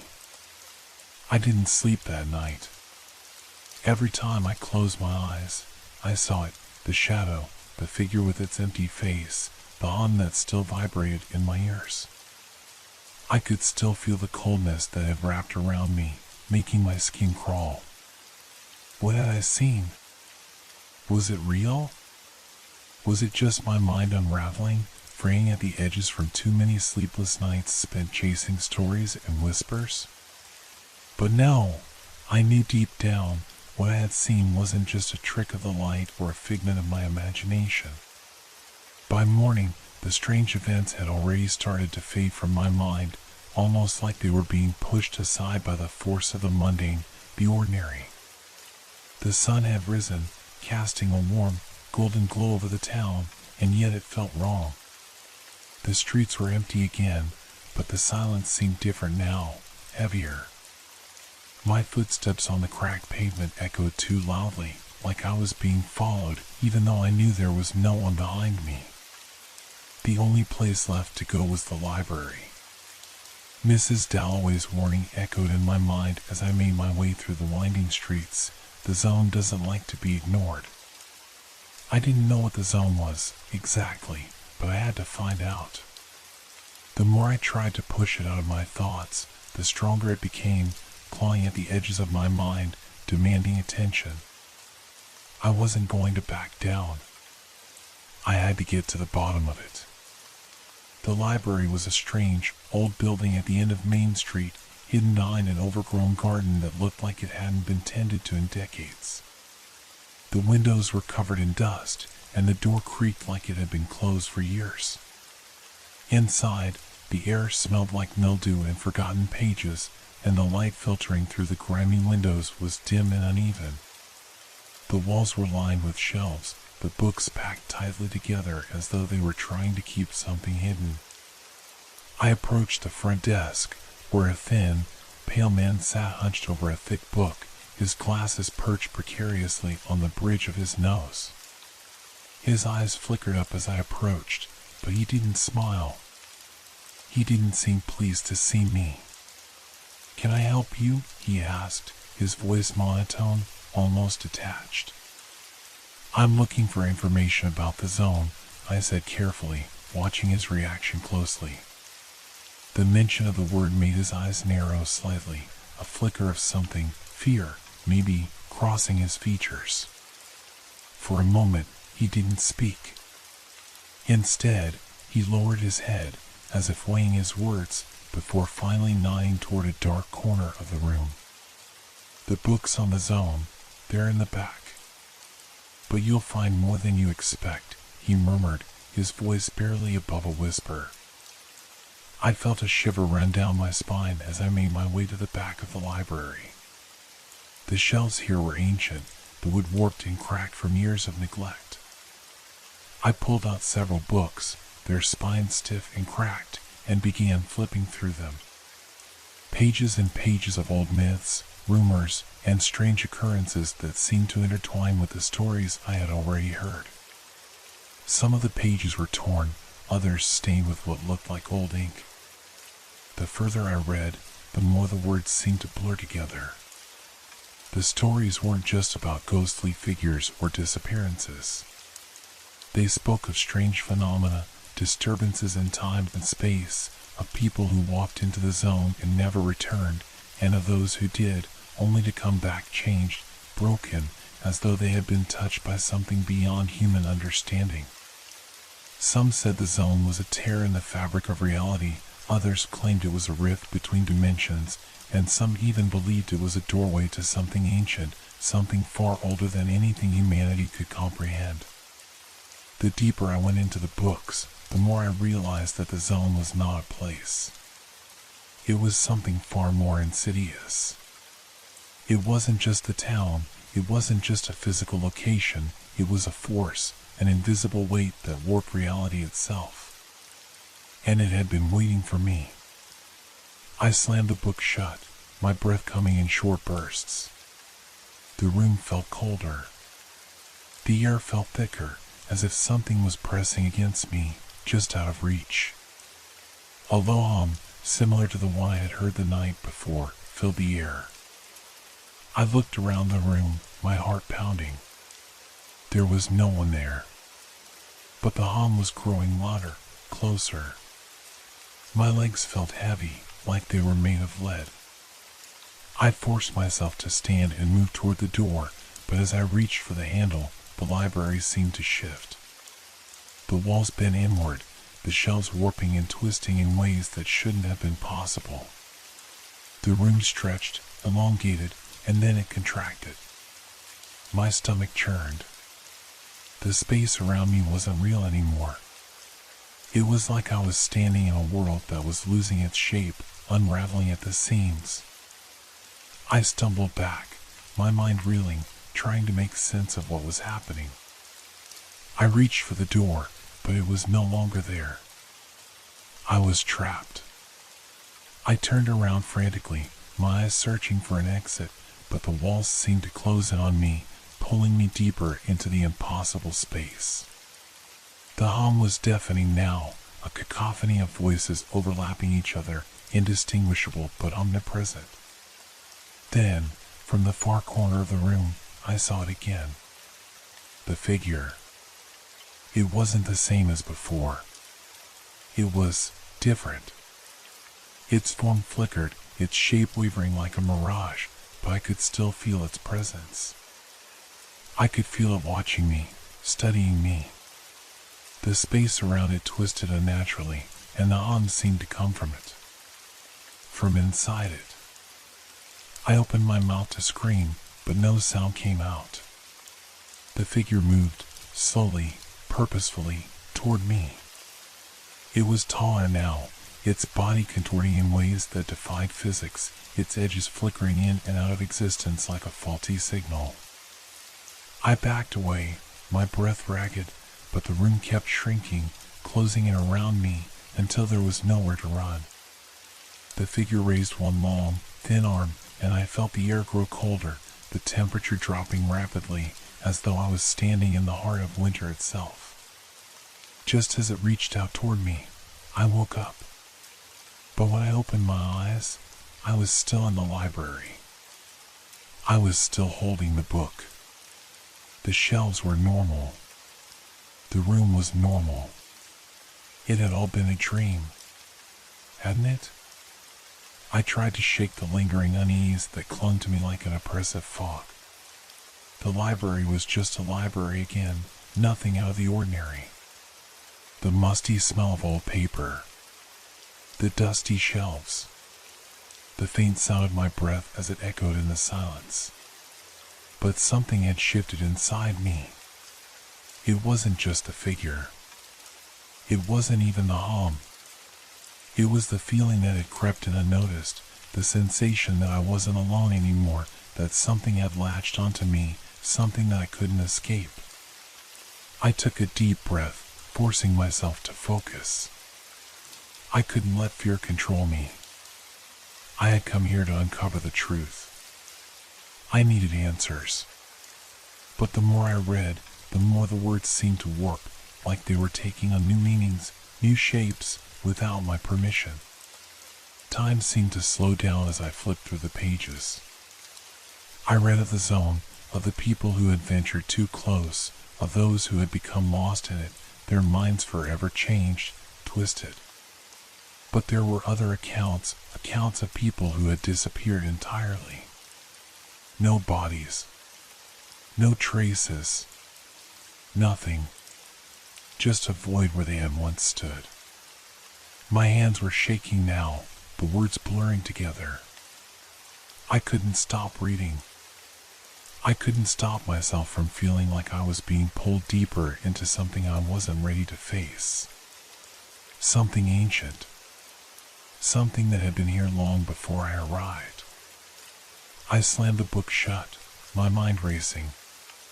My heart was pounding in my chest as I stood up abruptly, knocking over a stack of books on the table. The sound of the crash startled me, but it was only a momentary distraction. I had to get out of there. I couldn't breathe. The air in the library felt suffocating, thick, like it was pressing down on me, pushing me into the ground. I made my way to the door, my footsteps echoing too loudly in the silence. But as I reached for the handle, something strange happened. The door didn't open. I pulled harder, but it didn't budge.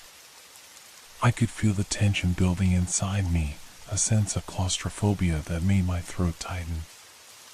I turned around, my eyes scanning the room for another way out. But the shelves, the walls, the entire space had changed again.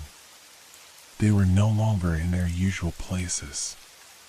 The books were scattered across the floor, as though something had ripped through them and thrown them aside. The walls seemed to pulse, as though breathing in time with my own ragged breaths. And then, I heard it again. That hum. It started low, barely audible, but quickly grew louder, filling the room, vibrating through the air. The sound was coming from everywhere, from inside the walls, the floor, the ceiling. It was as if the library itself was alive, feeding on something deep inside me. My pulse raced as panic surged through me. I turned toward the corner where I had seen the figure before. I wasn't ready to see it again. But there it was. Slowly, emerging from the shadows, it flickered in and out of existence. Its form was unstable, warping like smoke in the wind, and it was moving toward me. I couldn't breathe. I couldn't move. The figure stopped in front of me. It wasn't like before. It was more substantial now. Its edges were sharper, clearer. Its presence was overwhelming, suffocating. I could feel it in my bones, in the very marrow of my being, as though it were inside me, crawling through my veins. I took a step back, but my body refused to obey. I was paralyzed, rooted to the spot. The figure reached out, its hand, a long, impossibly thin appendage, stretching toward me. It moved slowly, deliberately, each inch closer, feeling like an eternity. A voice echoed inside my head. No, not a voice. A thought. Or a command. Leave. I didn't understand it at first. It was just a word, but it felt so much more than that. A command that resonated in my very soul. I tried to move, but my body refused to respond. I wanted to scream, but no sound came out. The figure's hand was inches from my face now. I could feel its coldness, colder than ice, colder than the deepest winter. The air around me turned to ice, and I could see my breath in front of me, even though it wasn't that cold. Leave. The thought hit me again, sharper this time. It wasn't a suggestion. It was a demand. And for the first time, I understood. I had to leave. I had to escape. I finally willed my legs to move. I turned, stumbling toward the door, my mind still reeling, still fighting to make sense of what was happening. But the door was still closed, locked. I turned the handle frantically, desperation fueling my every movement. And then, just as my hand touched the door, the figure spoke. It wasn't a sound that came from its mouth. No. It was something else. A shift in the air. A vibration that pulsed deep in my chest. I couldn't make out the words, but I felt them, seeping into my mind like a poison. You can never leave. I froze. The air went still. The hum stopped. The figure didn't move, but I could feel its gaze, its presence, pressing against me, suffocating me.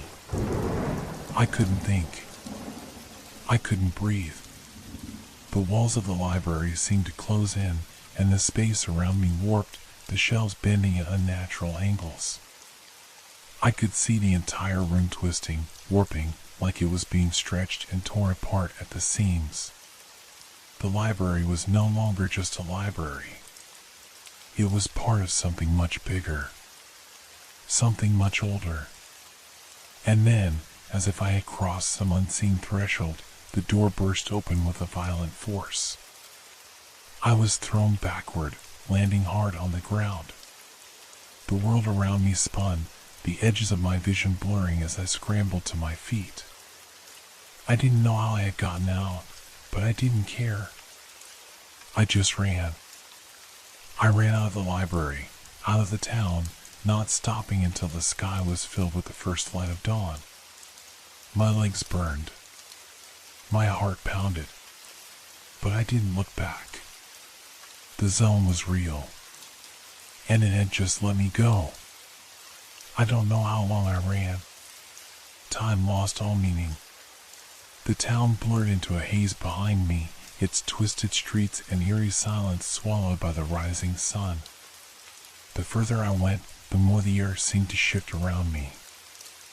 I could still feel the weight of the zone pressing down on me, a suffocating presence that clung to my skin, to my bones. It wasn't gone. It was still there, following me, watching me, waiting. I didn't stop. I couldn't stop. Every step I took felt like I was running from something, something that would catch me if I dared to pause. The town seemed to stretch out before me, the same roads that I had walked so many times, now unfamiliar, alien. I was lost, but I couldn't stop moving. The trees around me began to thin, replaced by the open field I remembered from my childhood. The tall grass swayed in the breeze, the scent of earth and wildflowers filling the air, but it was all wrong. There was no sound, no birds singing, no insects buzzing. Just silence. A deep, hollow silence that felt like it was waiting for something to break it. Waiting for me to break it. I didn't realize I had reached the old bridge until I stood on it, the worn planks creaking underfoot as I looked down into the river below. The water was stagnant, dark, like something had tainted it, but there was no movement. No flow. Just a stillness that mirrored the world around me. The bridge had always been a place of memories for me, a spot where I used to sit and think as a child, but now it felt like a threshold, something that separated me from the unknown, from the truth that had been chasing me for days. My breath came in shallow gasps as I leaned against the rusted rail, trying to collect myself. It wasn't just the town that was changing. It was me. I could feel it. Something inside me was slipping, unraveling. The zone had gotten inside my mind, twisting my thoughts, making me question everything. Had the library really shifted? Had the figure really spoken to me? Or was I just losing my grip on reality? I squeezed my eyes shut, trying to push the questions away, but they kept coming, crowding my mind like a storm that wouldn't pass. I couldn't escape it. No matter how far I ran, how fast I moved, the zone was inside me, in my head, in my thoughts, and it was only a matter of time before it broke me completely. A sound cut through the stillness, a faint, distant echo. At first, I thought it was the wind, but it wasn't. It was a voice. Not in my head this time. No, this was real. I straightened up, straining to hear, my heart pounding in my chest. The voice called again, louder this time, carrying over the empty landscape.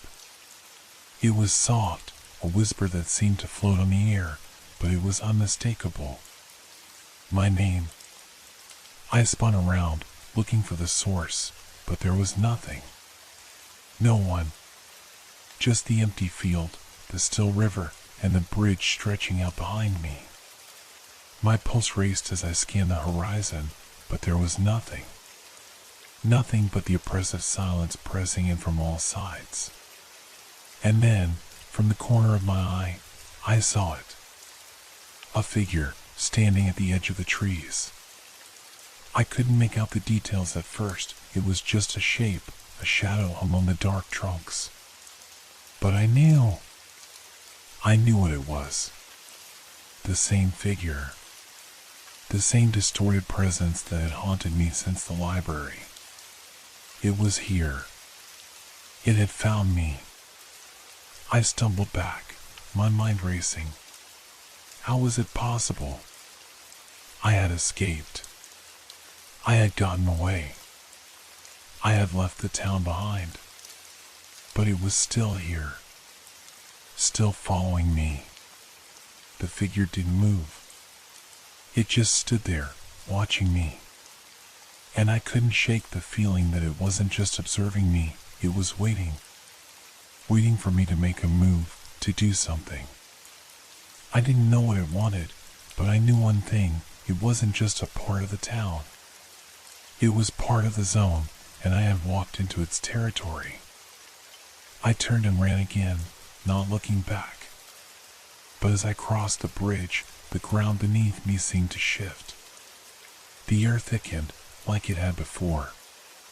The hum returned, louder now, vibrating through my chest. I could feel it, deep inside, pulling at me, making my vision blur.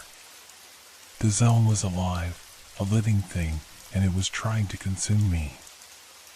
I ran faster, pushing myself harder, but my legs felt heavy. The world around me seemed to twist, the trees warping like they were made of rubber, the grass bending in impossible directions. The ground buckled beneath me, and I stumbled, almost falling. My feet were moving on their own, carrying me through a reality that was no longer real. The figure was still there, always just at the edge of my vision, but every time I tried to look directly at it, it flickered, disappearing, then reappearing farther away. It wasn't a person. It wasn't even a thing. It was something else, something that lived in the cracks between worlds, something that thrived on fear and confusion. It was the zone. It was the reason I couldn't escape. It was inside me now, and it wasn't letting go. I pushed forward, even though I didn't know where I was going anymore. There was no town behind me, no bridge in front of me. Just the broken landscape, the distorted world that seemed to stretch on forever. I wasn't running from something anymore. I was running towards something, a point in the distance that I couldn't quite see, but I could feel it, pulling me forward. The zone wasn't just a place. It was a state of being. It was inside me, inside the very air I breathed. There was no escaping it. No running from it. The only way out was to face it. To understand it. To let it take me. And that was when I realized the truth. I wasn't just a part of the town now. I was part of the zone.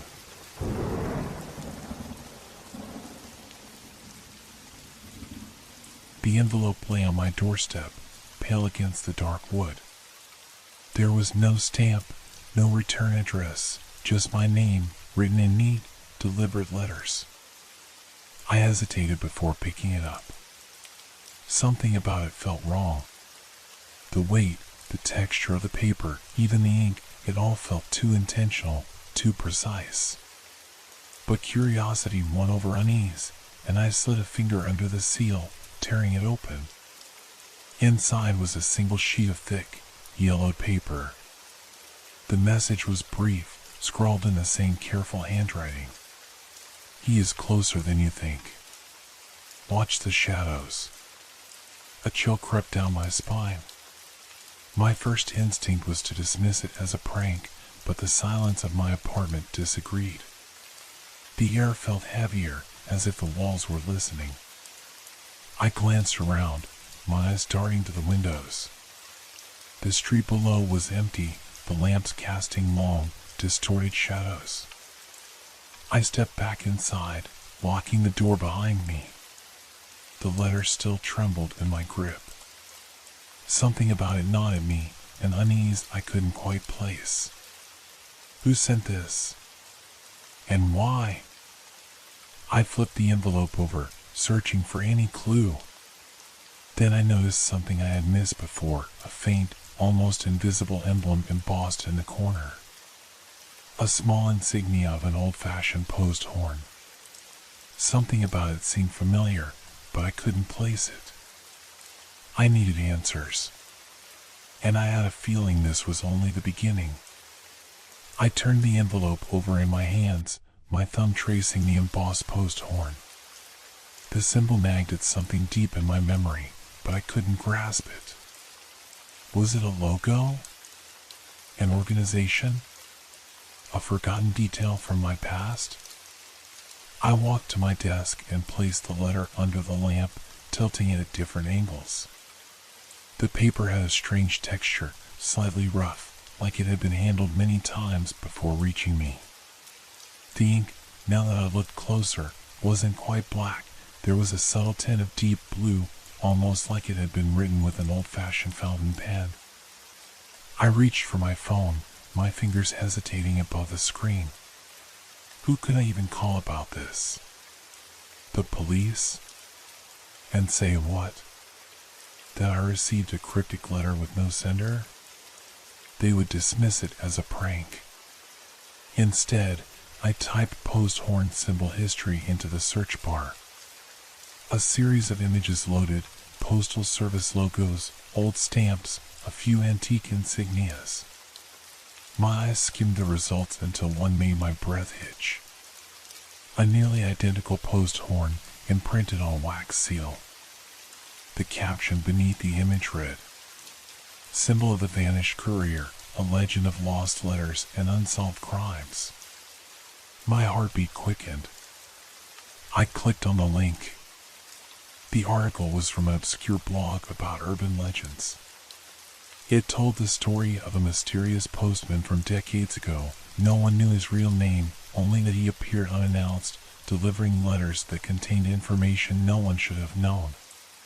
Messages that led people to buried secrets, forgotten crimes, and sometimes death.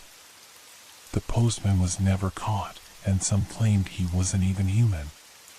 His letters arrived without explanation, with no visible means of delivery. And every time, they bore the same mark, a post horn. I swallowed hard, glancing at the letter on my desk. Was this a coincidence? A joke? Or was I about to become part of something much bigger? A soft creak echoed through my apartment. I froze. It came from the hallway, just outside my door.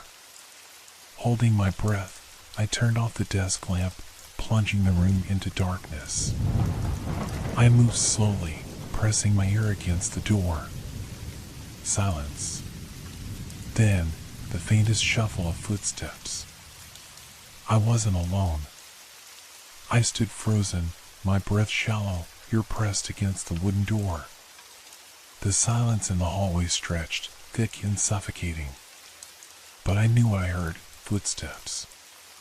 Someone was out there. A slow, creeping unease wrapped around my chest like a tightening rope. My mind raced through possibilities.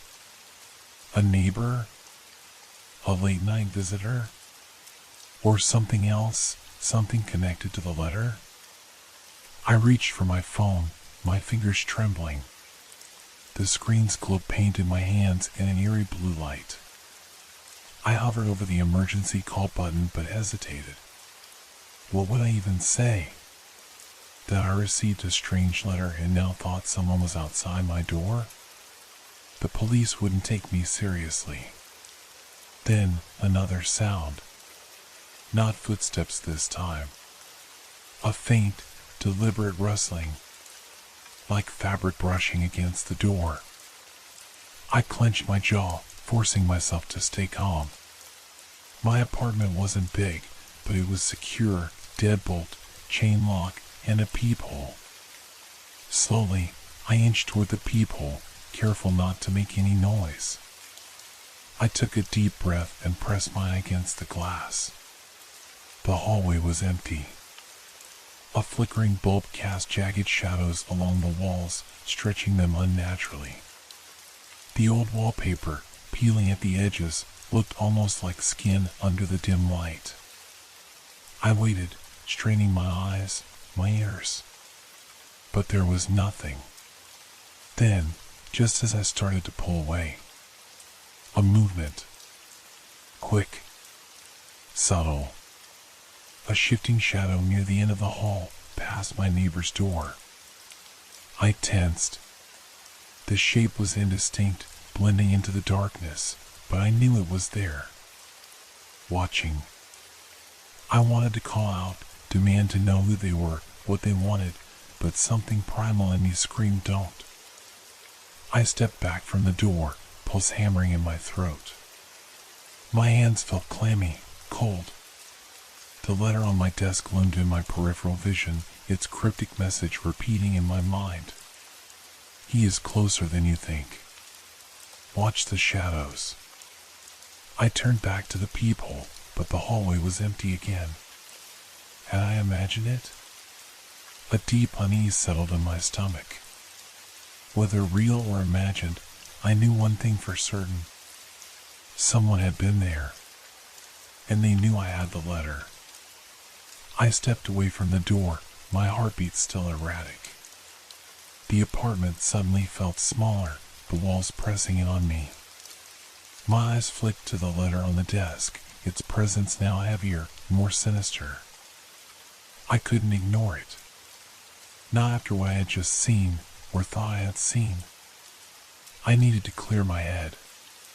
Moving cautiously, I turned on the nearest lamp, casting a warm, flickering light over the room. The shadows receded, but unease still clung to me. I ran a hand through my hair, exhaling shakily. Then I saw it. A smudge on the doorknob. Frowning, I stepped closer. In the dim light, the mark looked almost like a fingerprint, but not quite.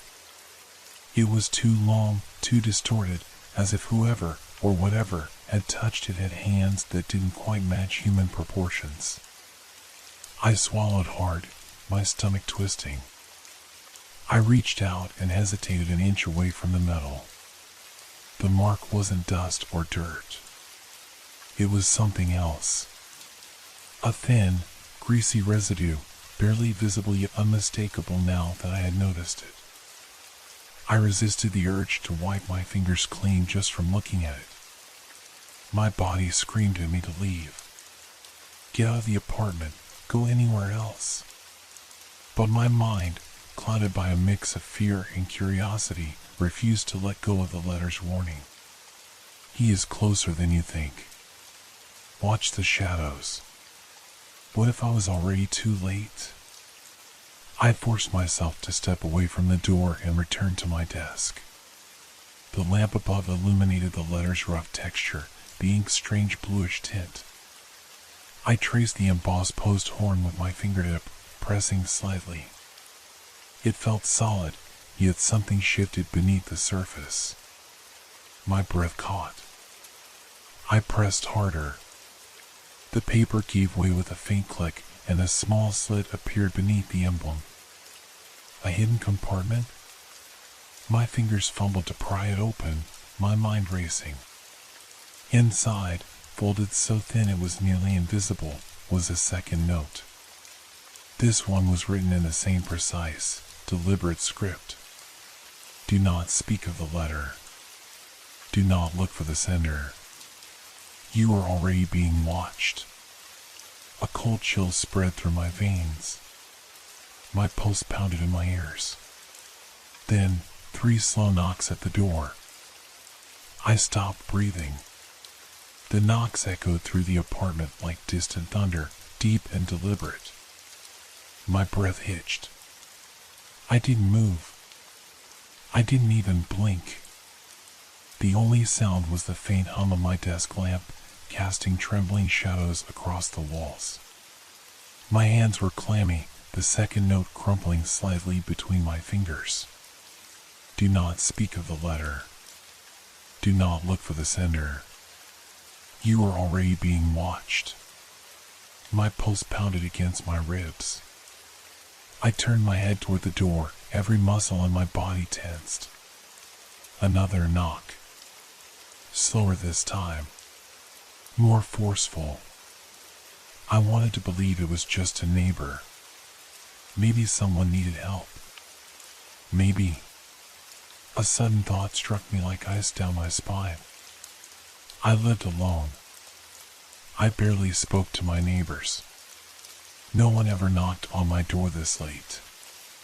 Whoever was out there knew I was here. I swallowed hard, fighting the urge to call out. Instead, I moved toward the door, silent as a shadow. I pressed my ear against the cold wood, my breath shallow. Nothing. No shuffling. No breathing. Just silence. I hesitated, then, very slowly, leaned forward and peered through the peephole. The hallway was empty. A flickering bulb buzzed overhead, casting sickly yellow light over the peeling wallpaper. My neighbor's door across the hall remained shut. No sign of movement. But I knew someone had been there. I took a step back, pulse still racing. My mind was screaming for logic, for reason, but every instinct inside me whispered run. Then I saw it. A letter. It lay on the floor just beneath the doorframe, slightly crumpled, as if it had been shoved through hastily. The envelope was identical to the first one, the same rough texture, the same embossed post horn. I reached for it, but my hand stopped inches away. What if touching it made things worse? I stared at it for what felt like an eternity, heart hammering against my ribs. But I couldn't just leave it there. With a slow, steady breath, I forced myself to pick it up. The paper was cool against my fingertips. My hands trembled slightly as I turned it over. No address. No sender. Just my name. I hesitated, then tore it open. Inside was a single sheet of paper. Only one sentence was written in that same neat, precise handwriting. Do not open the door. A sharp chill spread through my body. Then, the door handle rattled.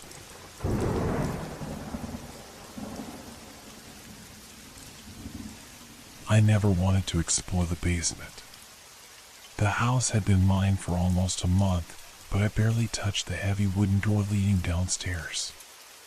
Something about it felt wrong, as if the air near it carried an unspoken warning.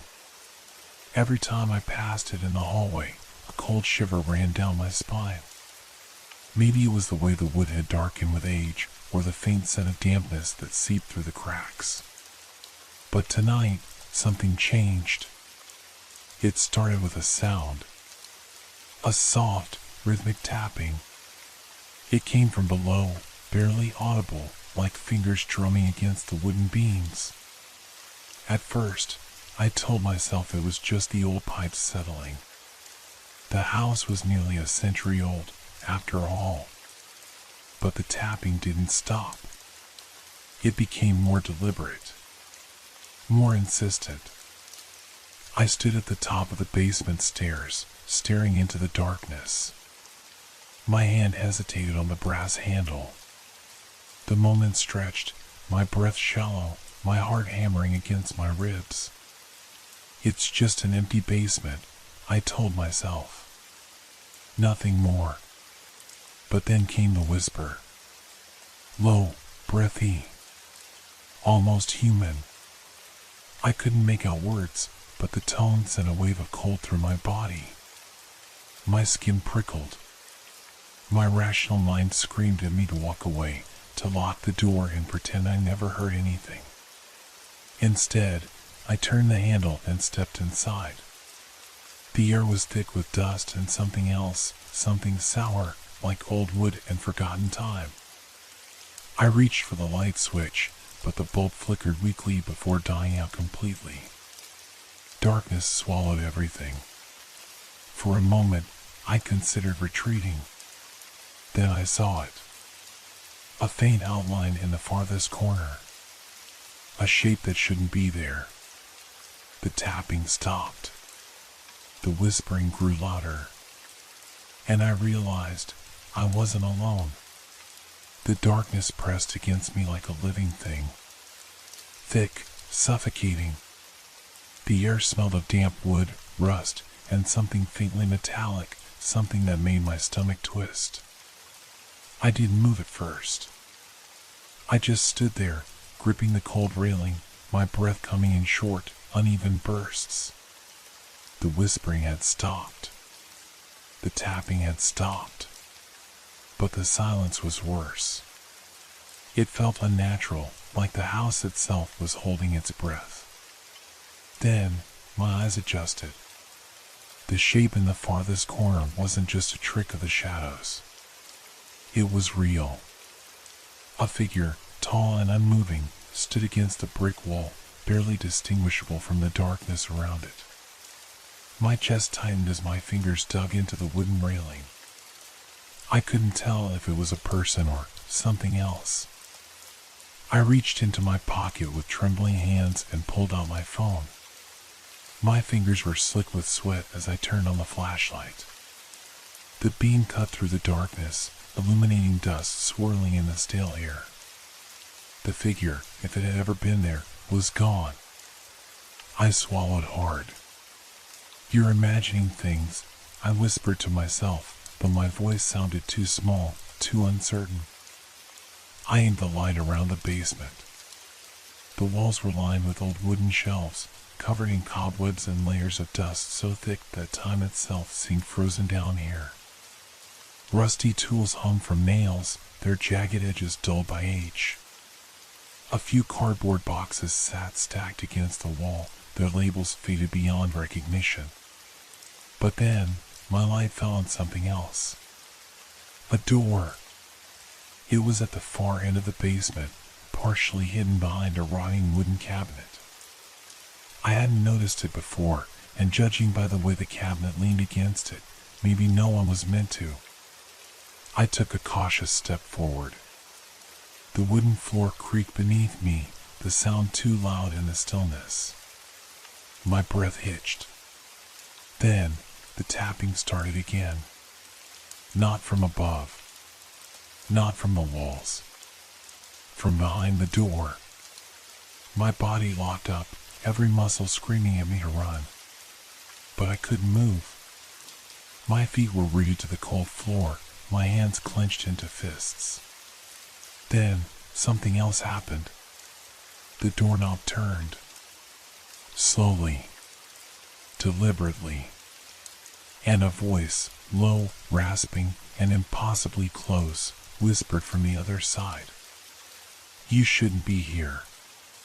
My breath caught in my throat. The whisper was so close, as if whoever, or whatever, it belonged to was just inches away, separated only by the thin wooden door. The doorknob jerked again. Not just a slow turn this time, but a sharp, deliberate movement. Someone was trying to open it. My heart pounded so hard I could hear it in my ears. Every instinct screamed at me to get out, to turn and run back up the stairs, but my body wouldn't listen. I was frozen, trapped in place by a fear so intense it felt like my legs had turned to stone. Then, silence. The doorknob stopped moving. The tapping had ceased. Even my own breathing seemed muffled, like the basement itself had swallowed the sound.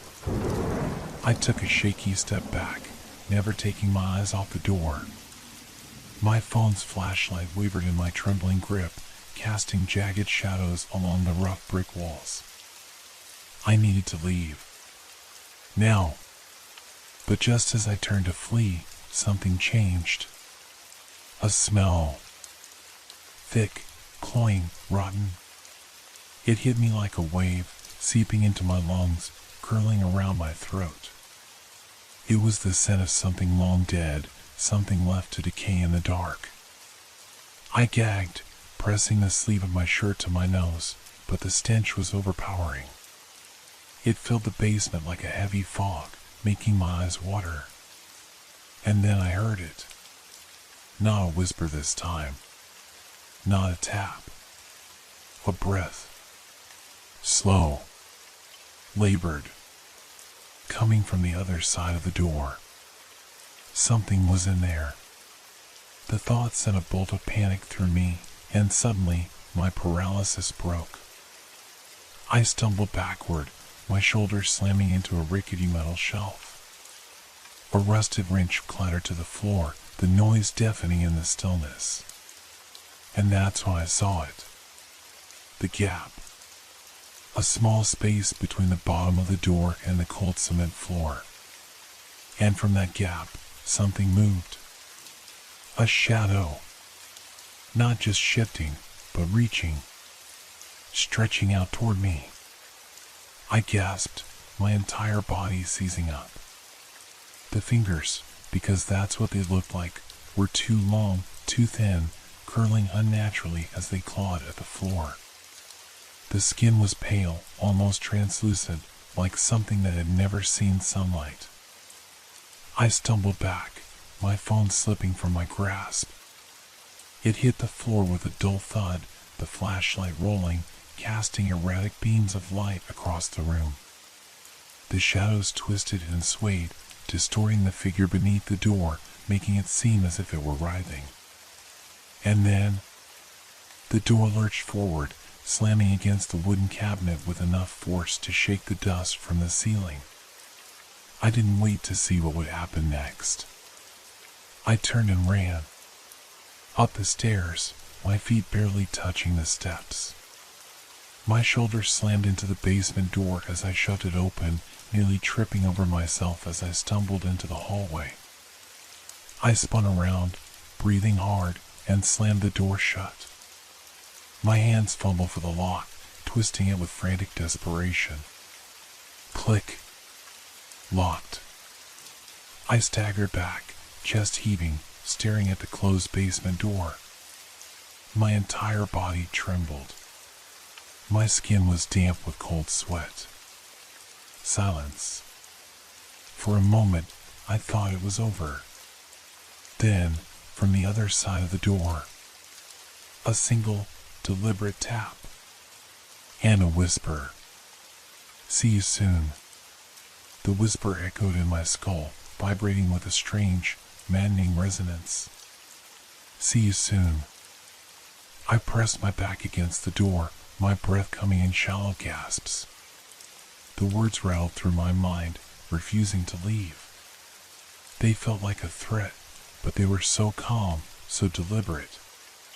My body felt like it was shutting down from the sheer force of terror that pulsed through me. I shook my head. No. I couldn't stay here. Not with that thing behind that door.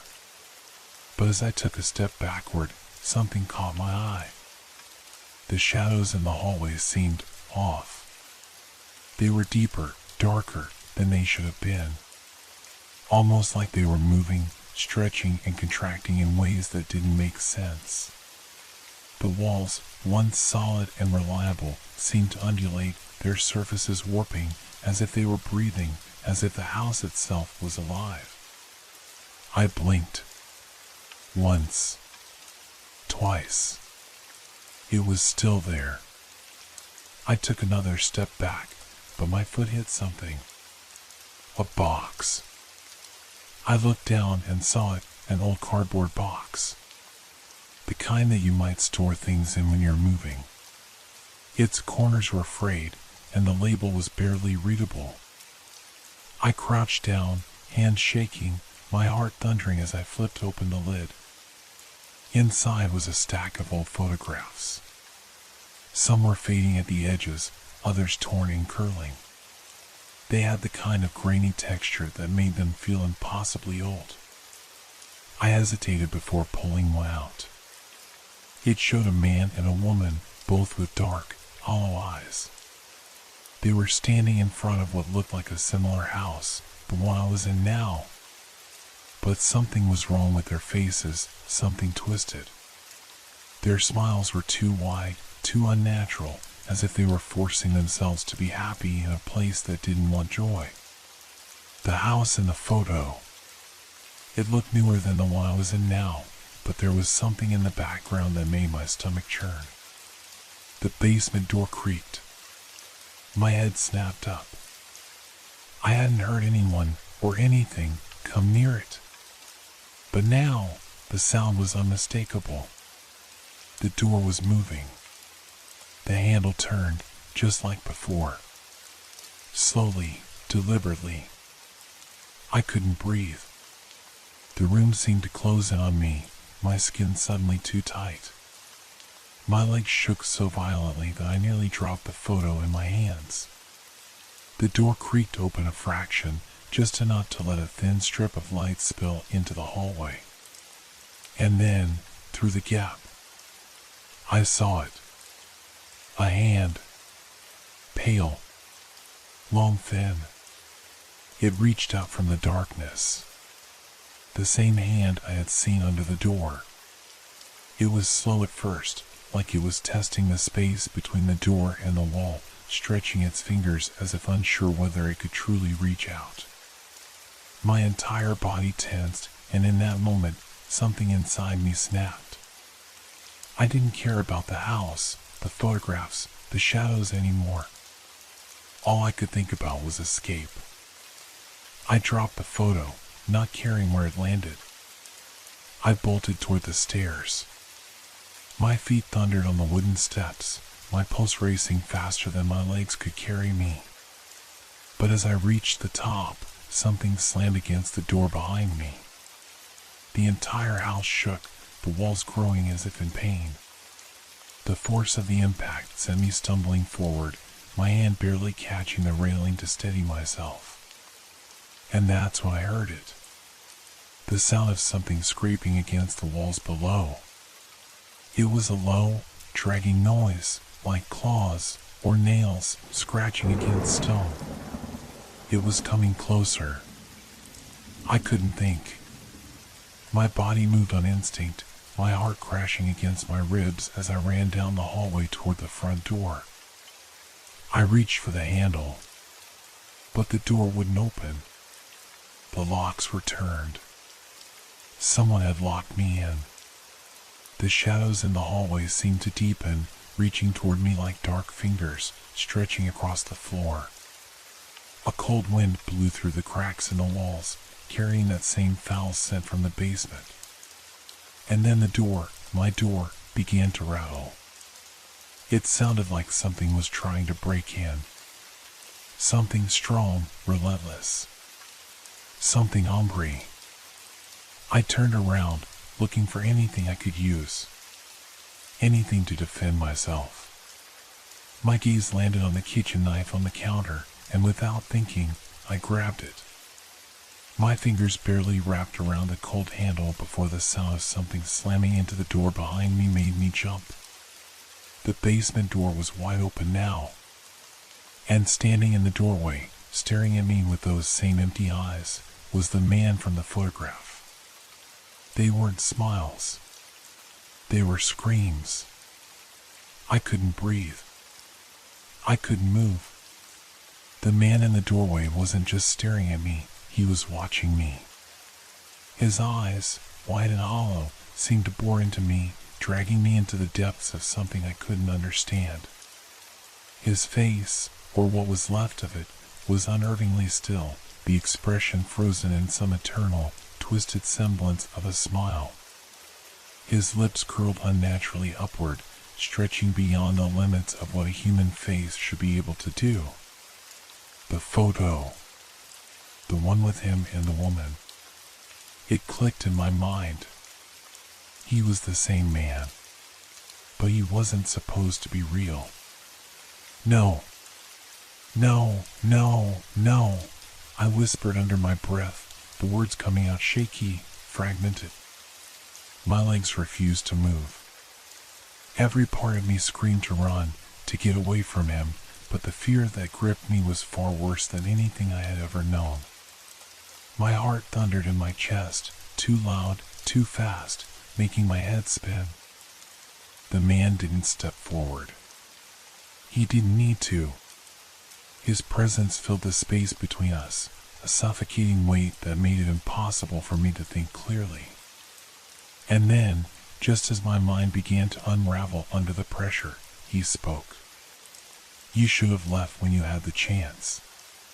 The voice was low, unnaturally low, like it came from the deepest, darkest corners of the earth. It wasn't just his voice, it was the sound of something ancient, something that had been buried for far too long. The tone sent a chill through my bones, freezing the air around me. I didn't respond. I couldn't. The words were lodged in my throat, caught like a knot. He tilted his head, a disturbing, unnatural motion. And then, he stepped forward. My heart slammed against my ribs. I stumbled backward, the knife still clutched in my trembling hand, but I couldn't even lift it. The man didn't stop. He kept walking toward me, his footsteps impossibly slow, yet they reverberated through the air like thunder. Behind him, I saw shadows shift in the doorway. Something else was there, just out of sight, something darker, more malleable, writhing in the space beyond. I couldn't make it out, but I could feel it. My instincts, desperate and primal, took over. I turned and ran as fast as I could. I didn't know where I was going. I didn't care. All that mattered was getting away from that thing, from him, from whatever was lurking in the depths of this cursed house. I bolted down the hallway, hearing his footsteps follow, but they were quieter now, almost too quiet. The silence between each step was even worse. It felt like he wasn't walking at all, but rather floating, drifting, like the distance between us didn't matter. The front door. I reached it, my hands frantic as I fumbled with the locks. They were still engaged, still refusing to budge. My mind was in chaos. I could hear him getting closer, the scraping sound from behind him now more distinct. It was the same sound I had heard in the basement, the nails, the claws, the unnatural dragging noise that made my spine crawl. And then, the lights went out. The house was plunged into complete darkness. I couldn't see. I couldn't even see my own hands in front of me. My breath came in ragged gasps, louder in the silence, suffocating. I heard him then. His voice, closer now, far too close for comfort. "You can't escape." The words sent a shock through my body, like ice water poured down my spine. I felt the knife slip from my hand, my grip gone from sheer terror. I stumbled backward into the living room, my foot catching on the carpet, sending me sprawling to the floor. I tried to push myself up, but my arms felt weak, my knees shaking. And then I felt it. A shift in the air. The weight of something massive.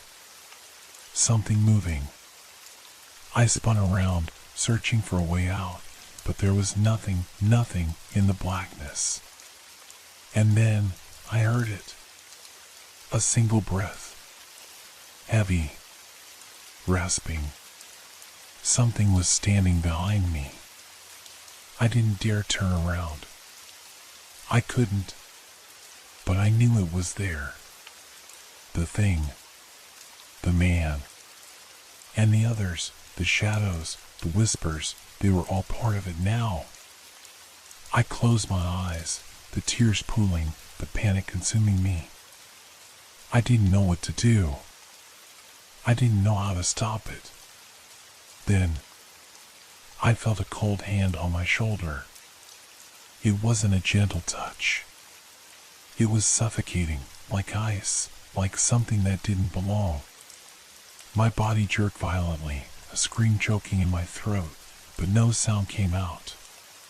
The hand tightened. The fingers pressed into my flesh, sending an electrical shock through my nerves, jolting me upright. And then, the voice. The voice from the door, from the basement, from the shadows. "It's too late." My chest tightened, the words suffocating me. I opened my mouth to scream again, but nothing came. The last thing I saw before the darkness swallowed me was the smile. The twisted, impossibly wide smile of the man who should have never been real.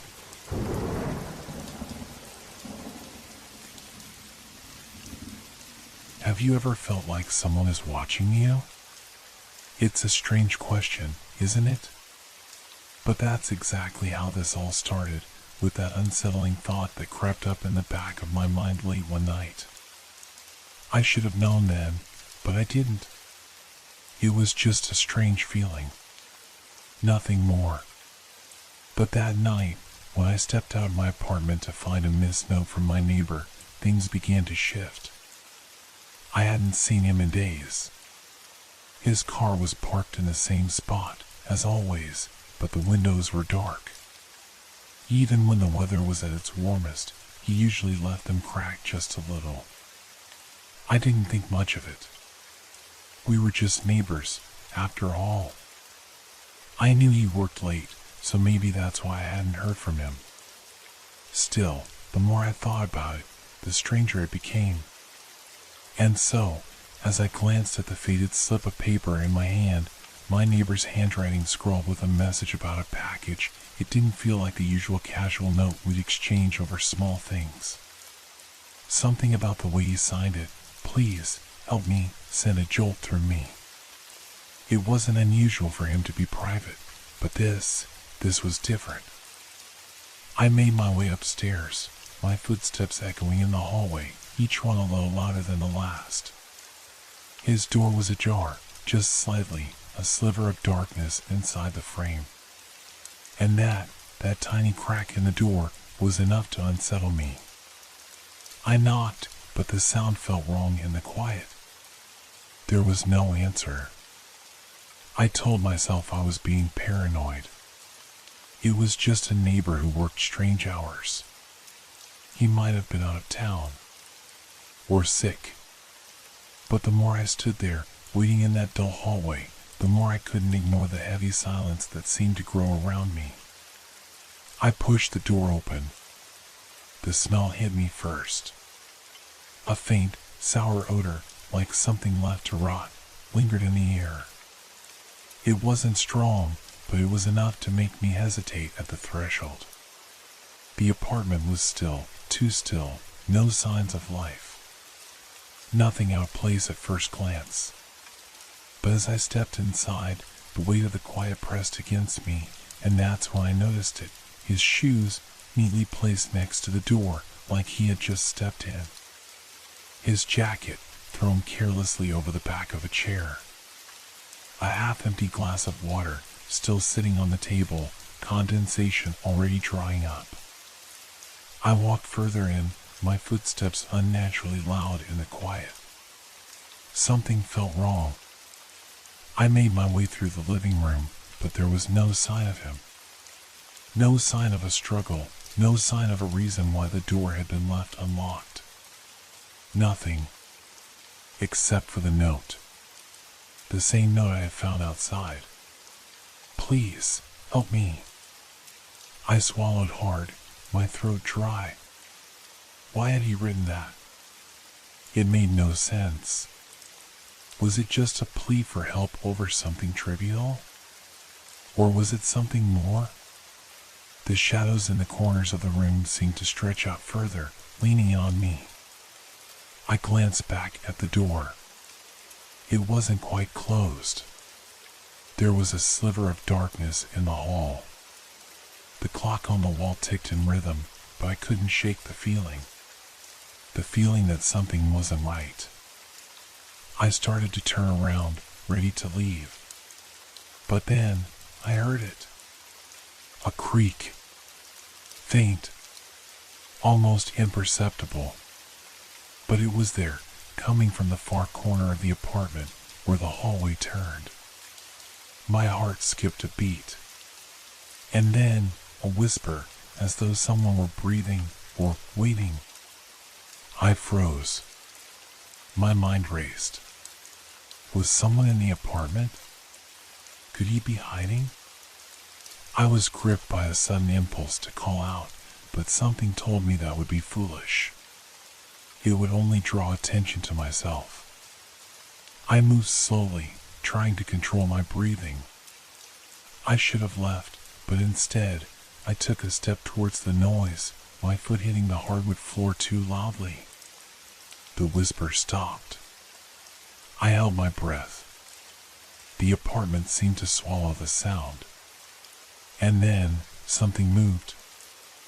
I saw it from the corner of my eye, just a flicker of movement in the hallway. A shadow darting, far too fast.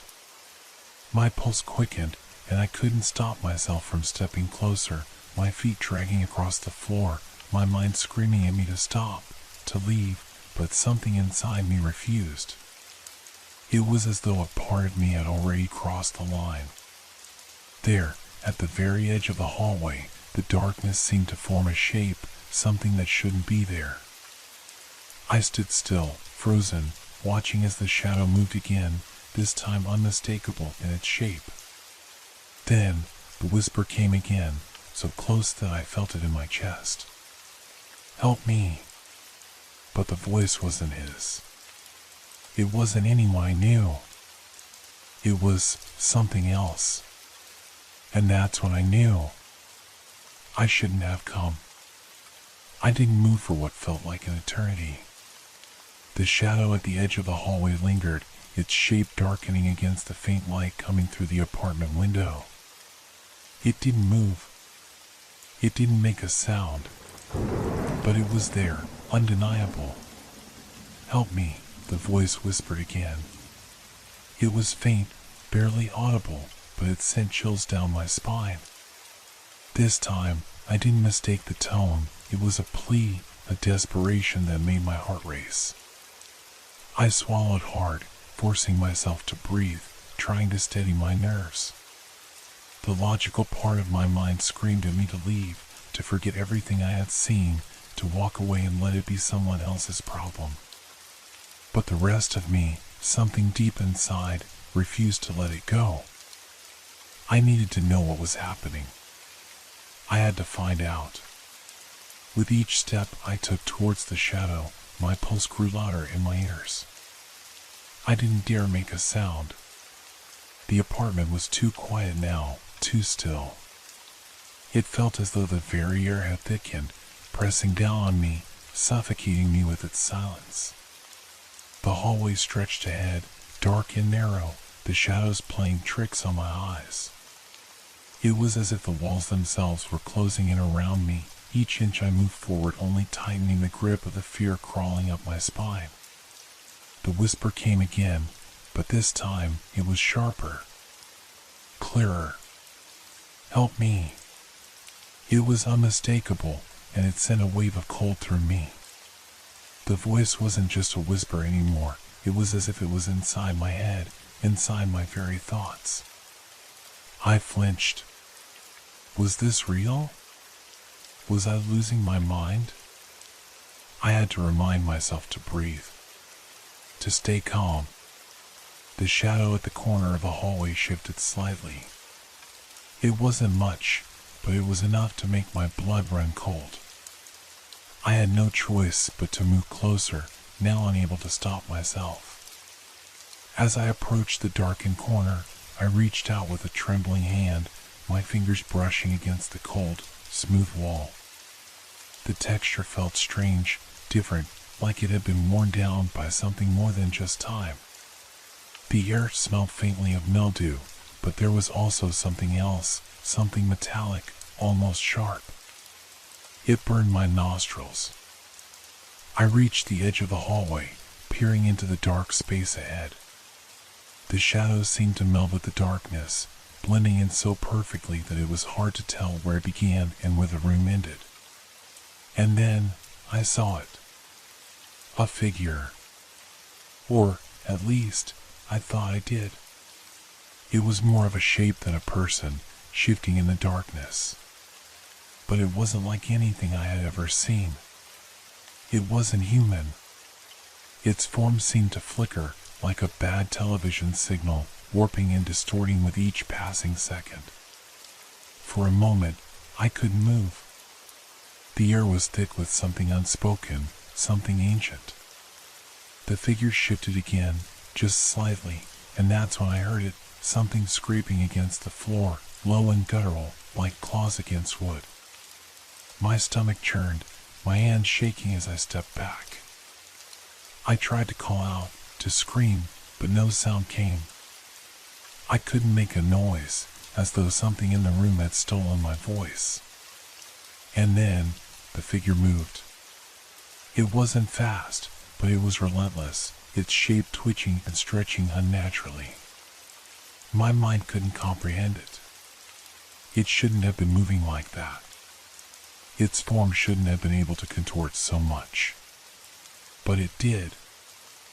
I took a step back, my feet dragging, but I didn't want to take my eyes off it. "Help me," the voice came again, but now it was a rasping sound, a choking whisper, like something struggling for air.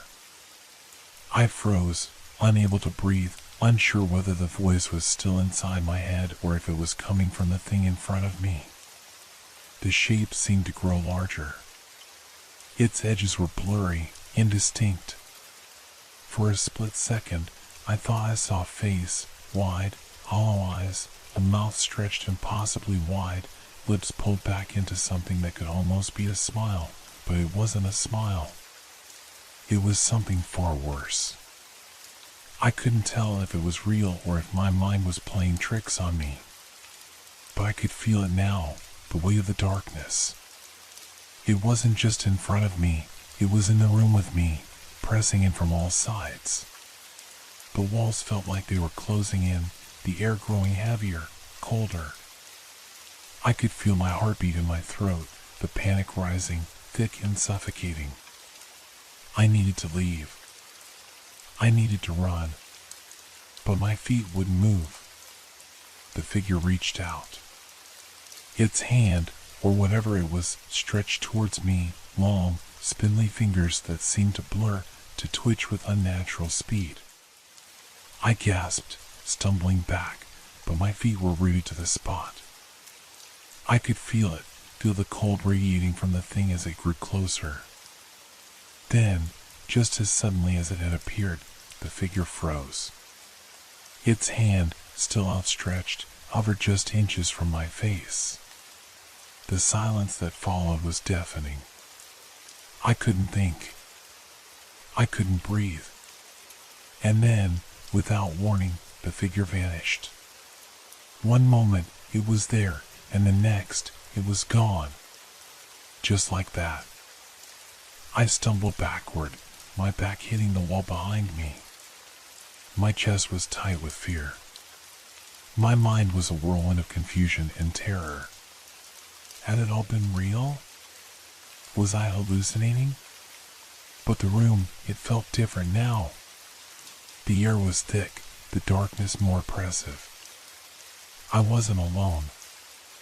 I could feel it. I wasn't alone. And now, the whispers didn't stop. I stood there, back pressed against the wall, unable to move, unable to breathe. The room felt like it was closing in on me, the air thick and oppressive. Every inch of space seemed to be alive with something unseen, something I couldn't explain. I didn't know what to believe anymore. The figure had vanished. One moment it was there, an unnatural, flickering shadow. The next, it was as though it had never existed at all. But I knew what I had felt. I knew what I had seen. I forced myself to breathe, shallow and quick. My heartbeat pounded in my ears, louder than any sound I had ever known. There was no way I could stay here. Not now. I had to get out. But as I turned to leave, something stopped me. A strange sensation, like the air had shifted again, a feeling of being watched, a pressure on the back of my neck. My body went stiff. The shadows in the room seemed to grow longer, more tangible. I couldn't explain it, but it was as though the darkness itself was pressing down on me, folding in like a trap. I took a step forward, but the whisper came again. It was soft at first, a sound like a breath against my ear. Help me. The words were unmistakable, and this time they didn't sound like a plea. They were a command, a demand, a presence that was no longer just a figment of my mind. The voice seemed to pulse, vibrating in the air, heavy with something ancient and terrifying. I froze. The room seemed to stretch around me, the walls warping, the edges of the space bending as though I were no longer in a familiar apartment. This place, this building, felt different now. Alien. The air tasted bitter, like metal, and the darkness itself seemed to breathe, alive with something otherworldly. My thoughts scrambled, trying to make sense of it. Was it still real? Was I losing my mind? I stepped back, my feet dragging against the wooden floor, but the whispering, "No," the command, only grew louder. It was coming from all around me, surrounding me, pressing against my chest, my skull. And then, from the corner of the room, something moved again. I turned toward it, my breath caught in my throat.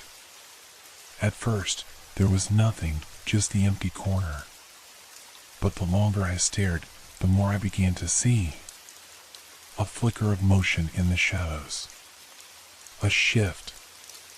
A shape forming where there should be none. It wasn't the same thing as before. This figure was more distinct, more defined. It stood there, tall and impossibly thin, with limbs that stretched far too long. Its body was skeletal, its skin pale and stretched tight, as though it were wearing the remnants of something human. The eyes, if they could even be called eyes, were black holes, deep and empty, swallowing up the light around them. Its mouth was a wide, jagged line, too wide to be natural, and it moved. No, it twitched, as though it was trying to form words. "Help me," it rasped again, the voice more guttural, more demanding. There was a horrible clicking noise as its tongue scraped against the roof of its mouth. I couldn't move. My body was frozen in place, my mind struggling to make sense of what I was seeing. It wasn't human. It couldn't be. But it was real. I knew that much. This thing, this creature, was real. And it was here. The figure didn't move, not yet, but I could feel it. I could feel it staring at me, its empty eyes boring into me, as if it were waiting for something, waiting for me to make a choice. I glanced around, looking for an escape, but there was no way out.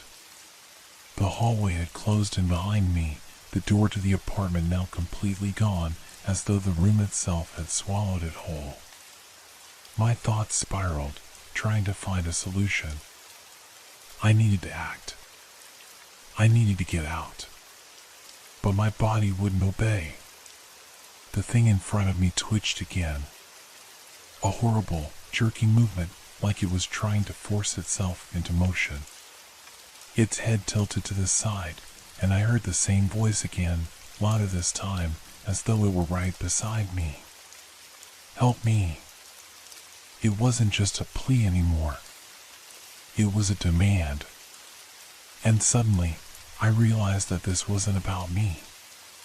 This wasn't about helping someone or saving anyone. This was about control. It was trying to control me. I snapped out of my paralysis. Panic surged through me like electricity, my limbs jerking into motion without thinking. I stumbled backwards, my feet catching on the floor. I didn't even know where I was going, only that I had to get away. But then the shadows moved again. This time, they weren't just shadows. They were something else, something solid, something that reached out and grabbed at me, wrapping around my legs, pulling me back toward the figure. I struggled, my heart pounding, but the darkness was stronger than I was. It pulled me forward, dragging me across the floor. The creature watched, its eyes unblinking, waiting. "Help me," it whispered again, its voice low and dangerous. I gasped, panic flooding my chest. What did it want from me? What did it need? The shadows closed in around me, thick and suffocating, until I couldn't breathe, couldn't see. I was trapped, surrounded by something that felt ancient and malevolent, and I knew, deep down, that there was no escaping it. Not now. Not ever. Then, in the distance, beyond the dark, there was a sound. A faint tapping. It was so soft at first, I almost didn't hear it. But then it grew louder.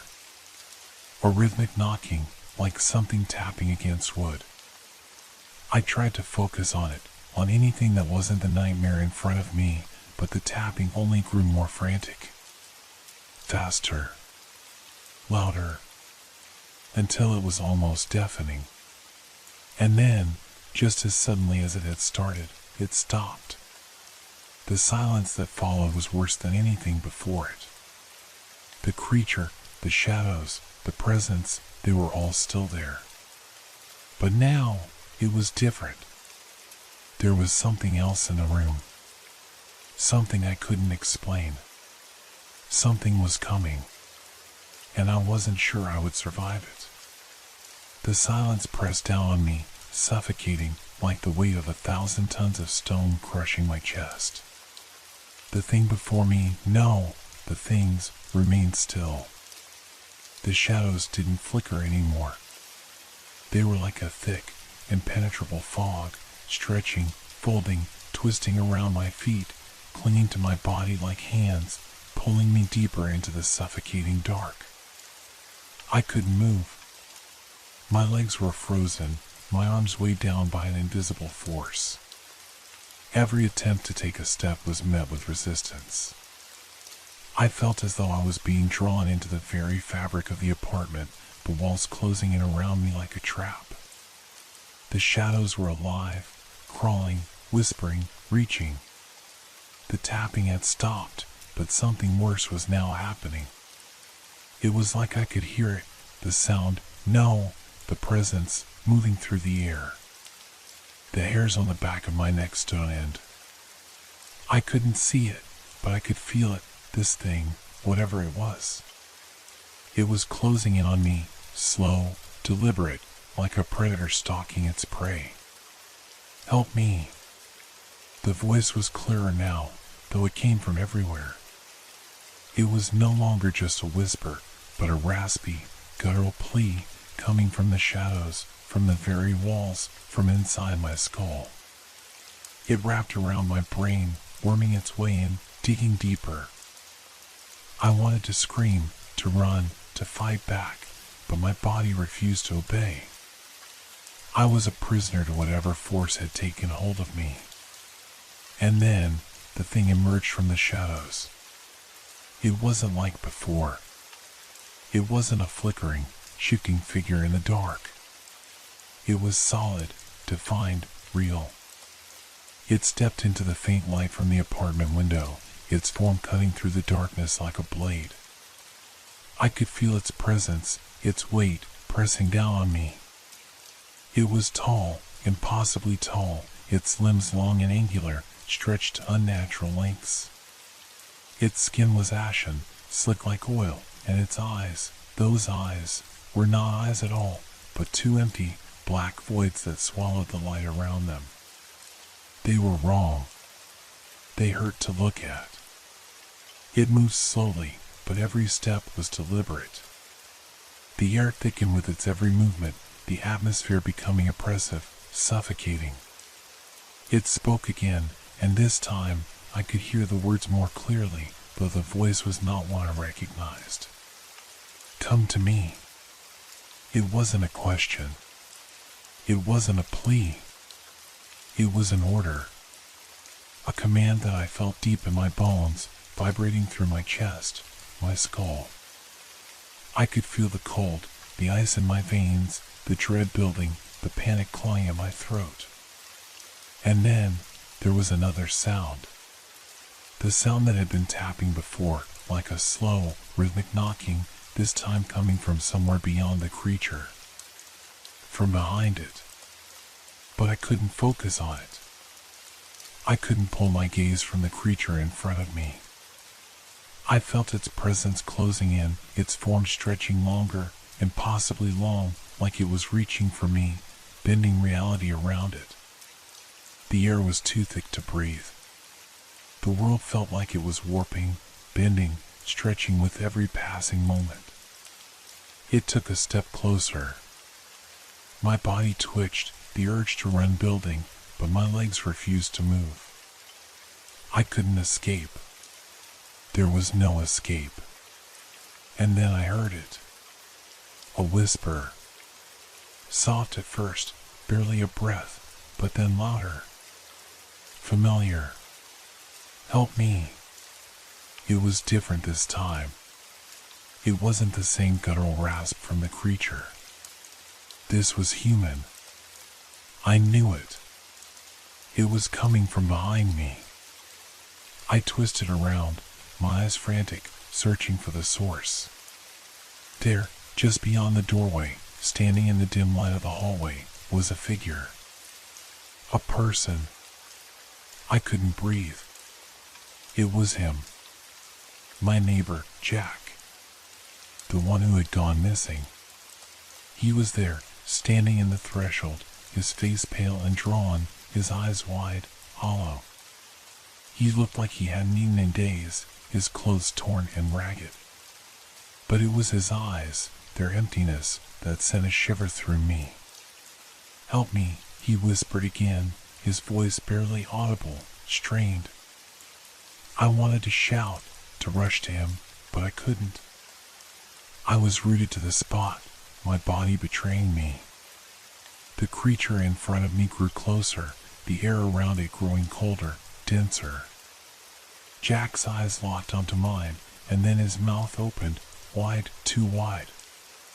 It stretched unnaturally, like a grotesque mask, as if the very flesh of his face was being pulled apart. A soft, wet sound echoed through the room. His teeth weren't human anymore. They were sharp, pointed, jagged. I staggered back, horrified, but I couldn't escape. "Help me." It wasn't Jack's voice anymore. It was something else, something wrong, distorted, mocking. The figure in the doorway shifted, moving closer, its twisted smile widening, stretching as if to devour me whole. My breath caught in my throat. The creature was right behind me now, its presence suffocating. It was too close. It was too real. It was too much. The whispering from all sides grew louder, turning into a cacophony of voices. I could hear Jack's distorted cries, the creature's demands, the sounds of things moving, scuttling, scratching. The room seemed to twist, the walls bending and distorting. The shadows pressed in from all directions, swallowing the light, the air growing thick and unbreathable. And then, a single voice broke through the chaos. It wasn't the creature. It wasn't Jack. It was something, someone else. "I know you're scared, but you have to listen." I turned my head, frantically searching. The voice came from behind me, from the corner of the room, a place I hadn't noticed before. It was an ordinary corner, one I had seen 1,000 times, but now it was different. There, standing in the darkest part of the room, was a figure. But this was no creature. This was a person. A woman, dressed in dark clothing, her hair long and unkempt. She had an expression of quiet urgency, her eyes piercing through me, as if she knew something I didn't. "You have to stop it before it's too late." The words sliced through the air like a blade. She didn't move closer, but I could feel her presence, a strange sense of authority in her voice.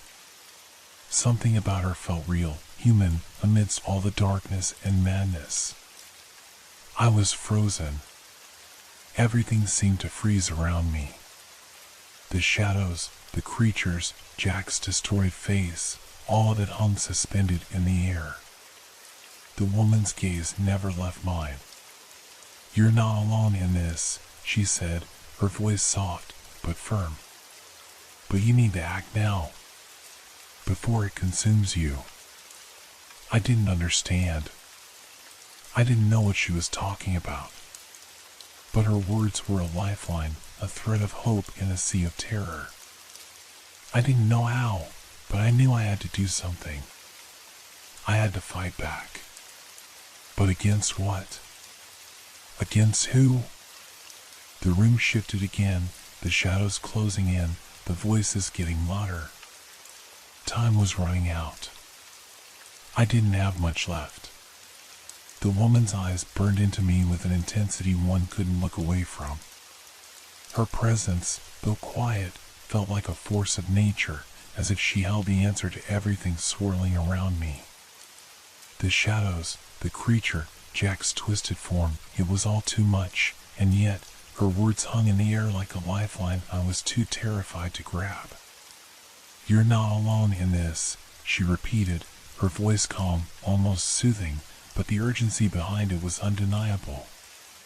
You have to stop it before it consumes you. I wanted to ask how. How could I stop something so powerful, so real? But the words lodged in my throat. I couldn't speak, couldn't think. The world around me felt like it was bending and breaking, folding into itself as the creature and the shadows closed in. The room grew colder, the oppressive weight in the air thickening. Every inch of space was filled with a palpable dread, like the very walls were closing in on me. The creature in front of me didn't move. It simply stood there, its empty eyes fixed on me. The silence was unbearable. And then I heard it again, faint but growing louder with every passing second, the same tapping sound I'd heard before. It wasn't just a knock anymore, it was a rhythmic pounding, like something was hammering at the very core of the apartment. I glanced back at the woman, desperate for some kind of clarity, but she didn't speak. Instead, she stepped back into the corner, disappearing into the darkness, as if she were a part of the shadows themselves. "You're running out of time," her voice came again, clearer now, closer. "It won't stop. Not unless you stop it." The air seemed to tremble around me, a soft, almost imperceptible vibration that made the hairs on the back of my neck stand up. The tapping was louder now, unmistakable, coming from behind the walls, from beneath the floorboards. It was no longer just the shadows trying to drown me. It was as if the very house was alive, breathing, watching, waiting. I needed to move. I needed to do something. But everything in me screamed to run, to get out of this cursed place, to escape whatever madness had seeped into my reality. The door, the hallway, it was all gone, replaced by thick darkness that stretched to the edges of the world, a void that swallowed everything in its path. I was trapped. "Help me," Jack's voice whispered again, but this time there was no trace of humanity in it. It was cold, like a deep, dark hole opening inside me, a pull that felt like it might tear me apart if I got too close. His face, if that even was his face, was twisted, grotesque. His mouth opened wider, and I saw the raw, jagged edges of teeth, more like animal fangs than human. He was no longer Jack. He was something else entirely, a puppet of whatever was controlling this nightmare. I had to fight it. The woman's voice echoed in my mind, "You need to act now." I couldn't feel my legs, but somehow I managed to move, slowly at first, my feet dragging across the cold floor. My heart raced in my chest, pounding so loudly I thought it might burst. I looked around, searching for anything, any clue that could help me understand what was happening, what I was supposed to do. My mind raced, trying to make sense of the chaos, but it was like trying to grasp smoke with my bare hands. Every answer slipped away as quickly as it came. The shadows seemed to watch me. I could feel their cold, suffocating presence creeping closer, pressing on my skin. The air was thick with the smell of rot, something metallic, like blood. I turned again to the corner where the woman had been. She was gone. Vanished. As though she had never been there at all. I took another step forward, but this time my feet felt lighter, as if I were floating just above the ground. The tapping sound grew louder, more frantic, pounding in my ears. And then, with a sudden jolt, the darkness surged forward. It was like a wave, crashing against me, pulling me into its depths.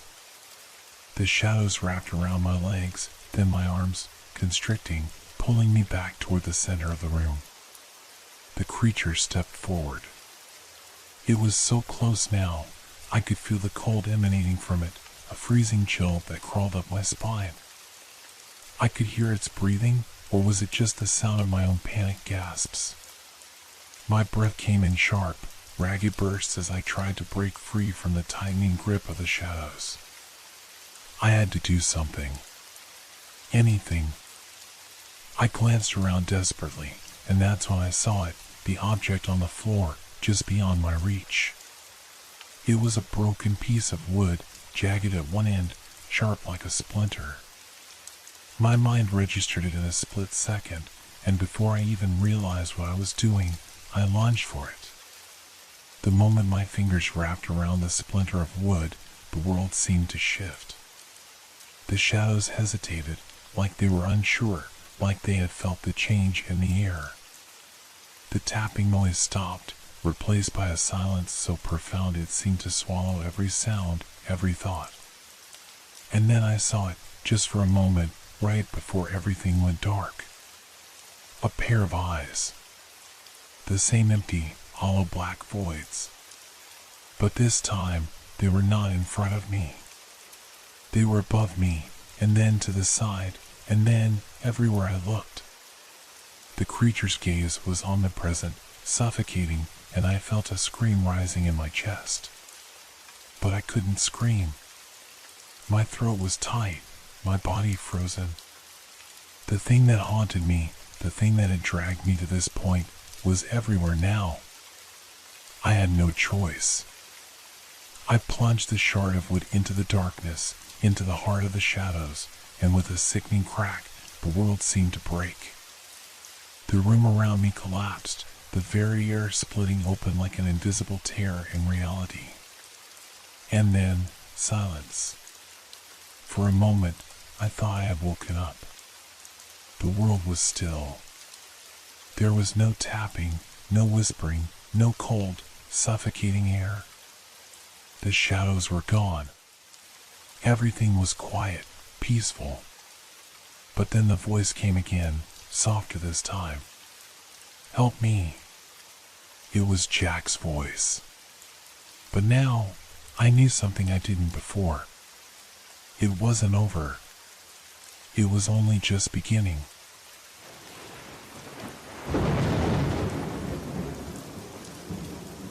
Hope your dreams are filled with fear. Good night.